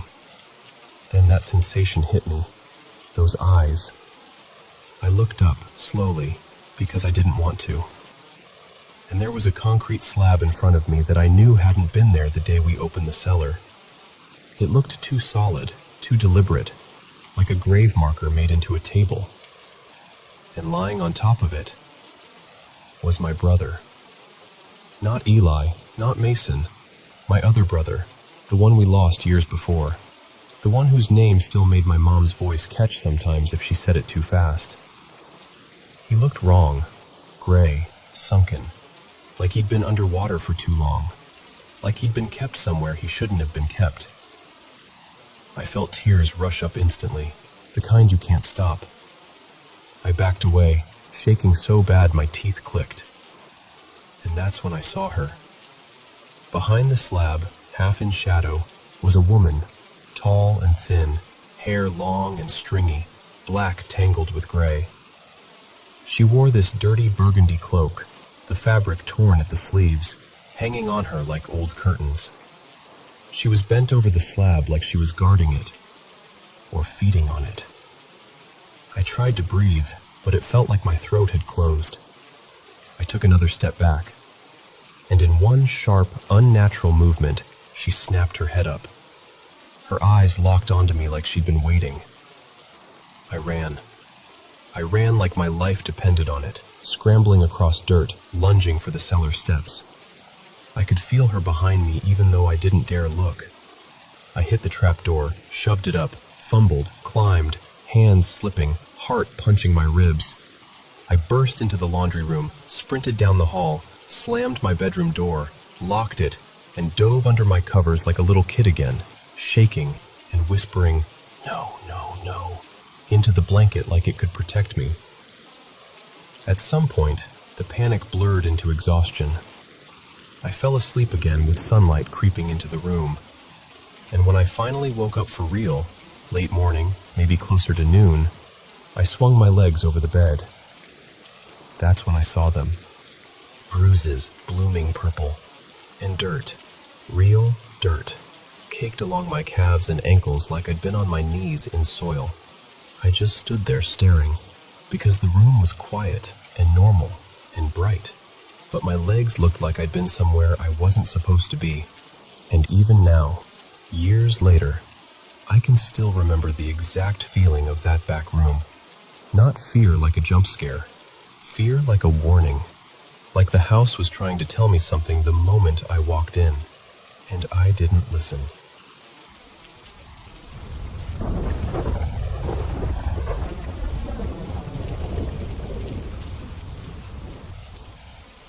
You know how every village has that one place people talk about in lowered voices?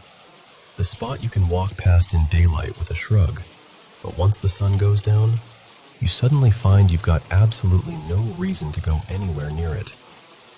Well, where I grew up, that place was a patch of water we always called St. Bridget's Pool. It sits tucked away behind Hawthorne Wood, not far from the edge of the fields, and people swear it's haunted. Not in a silly, ooh, spooky way either. More in that quiet, certain way that makes your stomach tighten even if you don't want to believe it. And honestly, there's one story that's been told so many times around fires and pub tables that it's basically stitched into the village itself. It goes back to just after the war, when rationing still had everyone counting every scrap.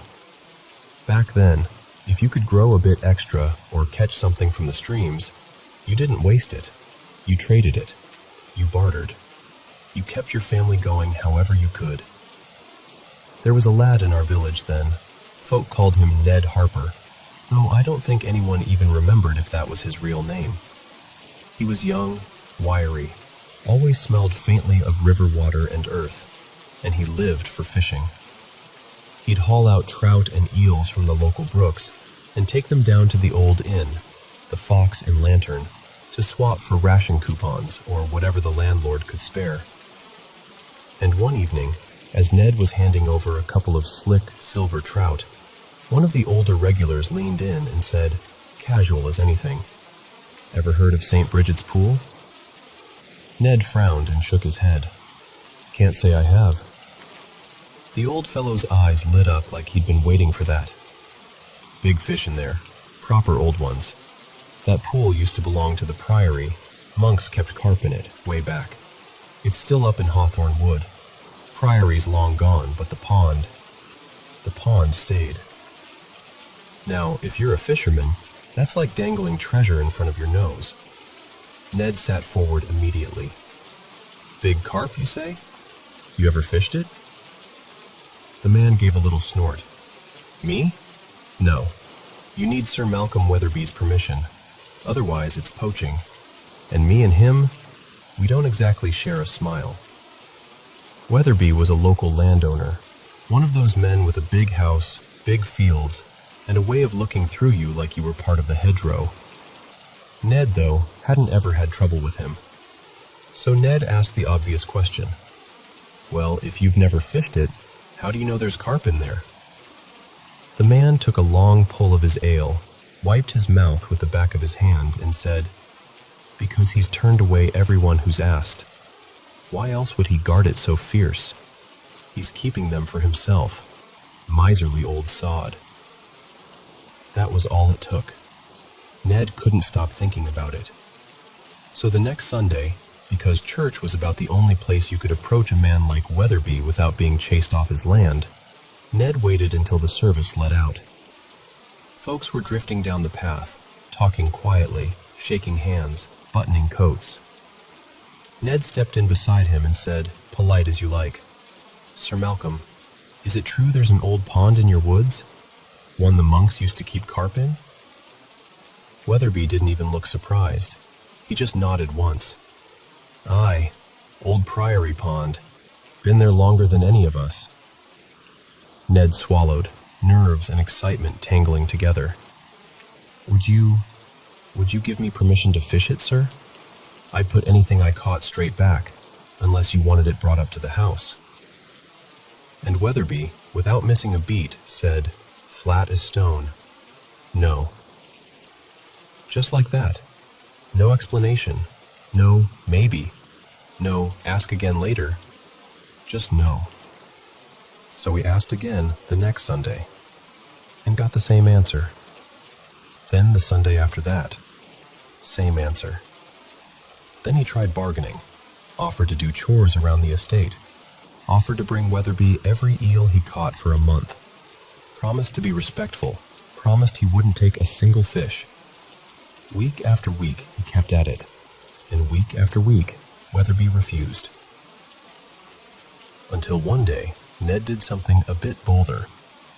He showed up at the big house itself, and apparently by the third visit in as many days, Weatherby opened the door and actually groaned when he saw him. "Oh, for heaven's sake," he muttered. "Not you again." Ned stood there, hat in hand, cheeks pig from the cold.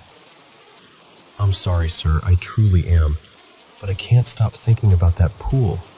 Please, just once. Say yes and I'll never bother you again. I swear it." Weatherby started to shut the door. Ned rushed on, desperate now. "Why won't you let me? Why is it such a problem?" And that's when Weatherby snapped, eyes flashing like he'd been poked in a bruise. "Because of the prior," he barked. Ned blinked. "The prior?" Weatherby's jaw worked like he was trying not to say it, but it spilled out anyway. Years ago, when the harvest failed and folk were starving, the prior refused to share the carp. The villagers dragged him from the priory and killed him. Then they set the place alight to hide what they'd done. Ned, impatient and young, waved it off. "That was ages ago. I'm not afraid of old stories." Weatherby's face hardened. "You should be." But Ned barely heard him. The word yes was already ringing in his skull. Because finally, whether out of exhaustion, irritation, or some hope that it would be the last of Ned Harper, Sir Malcolm Weatherby threw his hands up and said, "Fine, go on then, but don't come crying to me when—" Ned was already running. He grabbed his tackle and shot across the fields like he was late for his own wedding. By the time he reached the edge of Hawthorne Wood, the light was starting to thin. One of those evenings where the world goes gray and flat, and the trees seem taller than they should. He found the pool easily enough, and he was disappointed right away. It wasn't some shining hidden lake. It was choked with weed, strewn with dead branches, and so murky it looked more like old stew than water. There were only a few clear patches, and through them it seemed shallow, too shallow for anything big to live in. Still, he'd come all that way, so he set up anyway, small float, a bit of worm, thinking maybe he'd at least pull out a minnow or an eel. And the moment that float settled, just a heartbeat later, it vanished. Not a gentle bob, not a curious nibble. It went under like something had grabbed it with a fist. Ned's line snapped with a crack. And suddenly, he wasn't disappointed anymore. He was buzzing. Because that wasn't a small fish. That was something with weight. Something angry and strong and ancient. He sat back against a tree, hands shaking as he started changing his gear. Stronger line, sturdier hook. The sort of setup you'd use if you truly believed you might hook a monster. But in the middle of it, he glanced up. And there, on the far bank, half hidden among the trees, stood a figure. An old man. Or at least, it looked like an old man.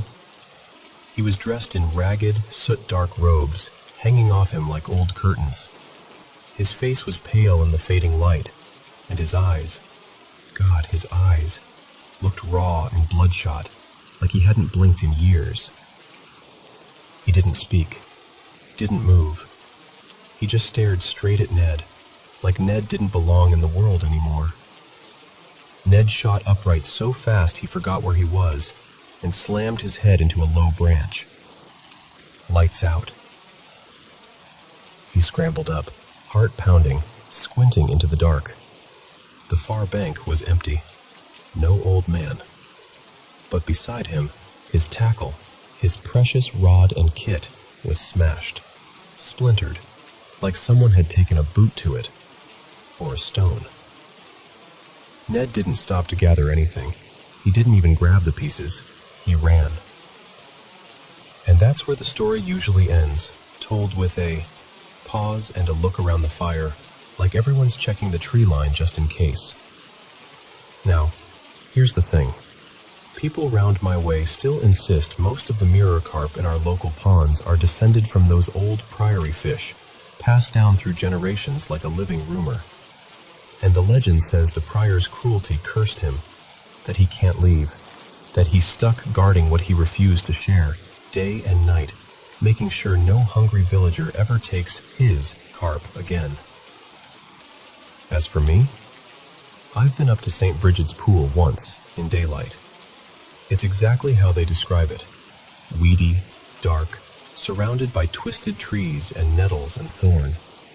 The air feels thick there, like the place is holding its breath. I didn't stay long. And at night? No. I'll admit it. I don't go anywhere near it after dark. I've never cast a line into that water either. Because I've never met anyone in the village who's fished it, and I've never met anyone who's spent a night up there. Not and come back laughing anyway.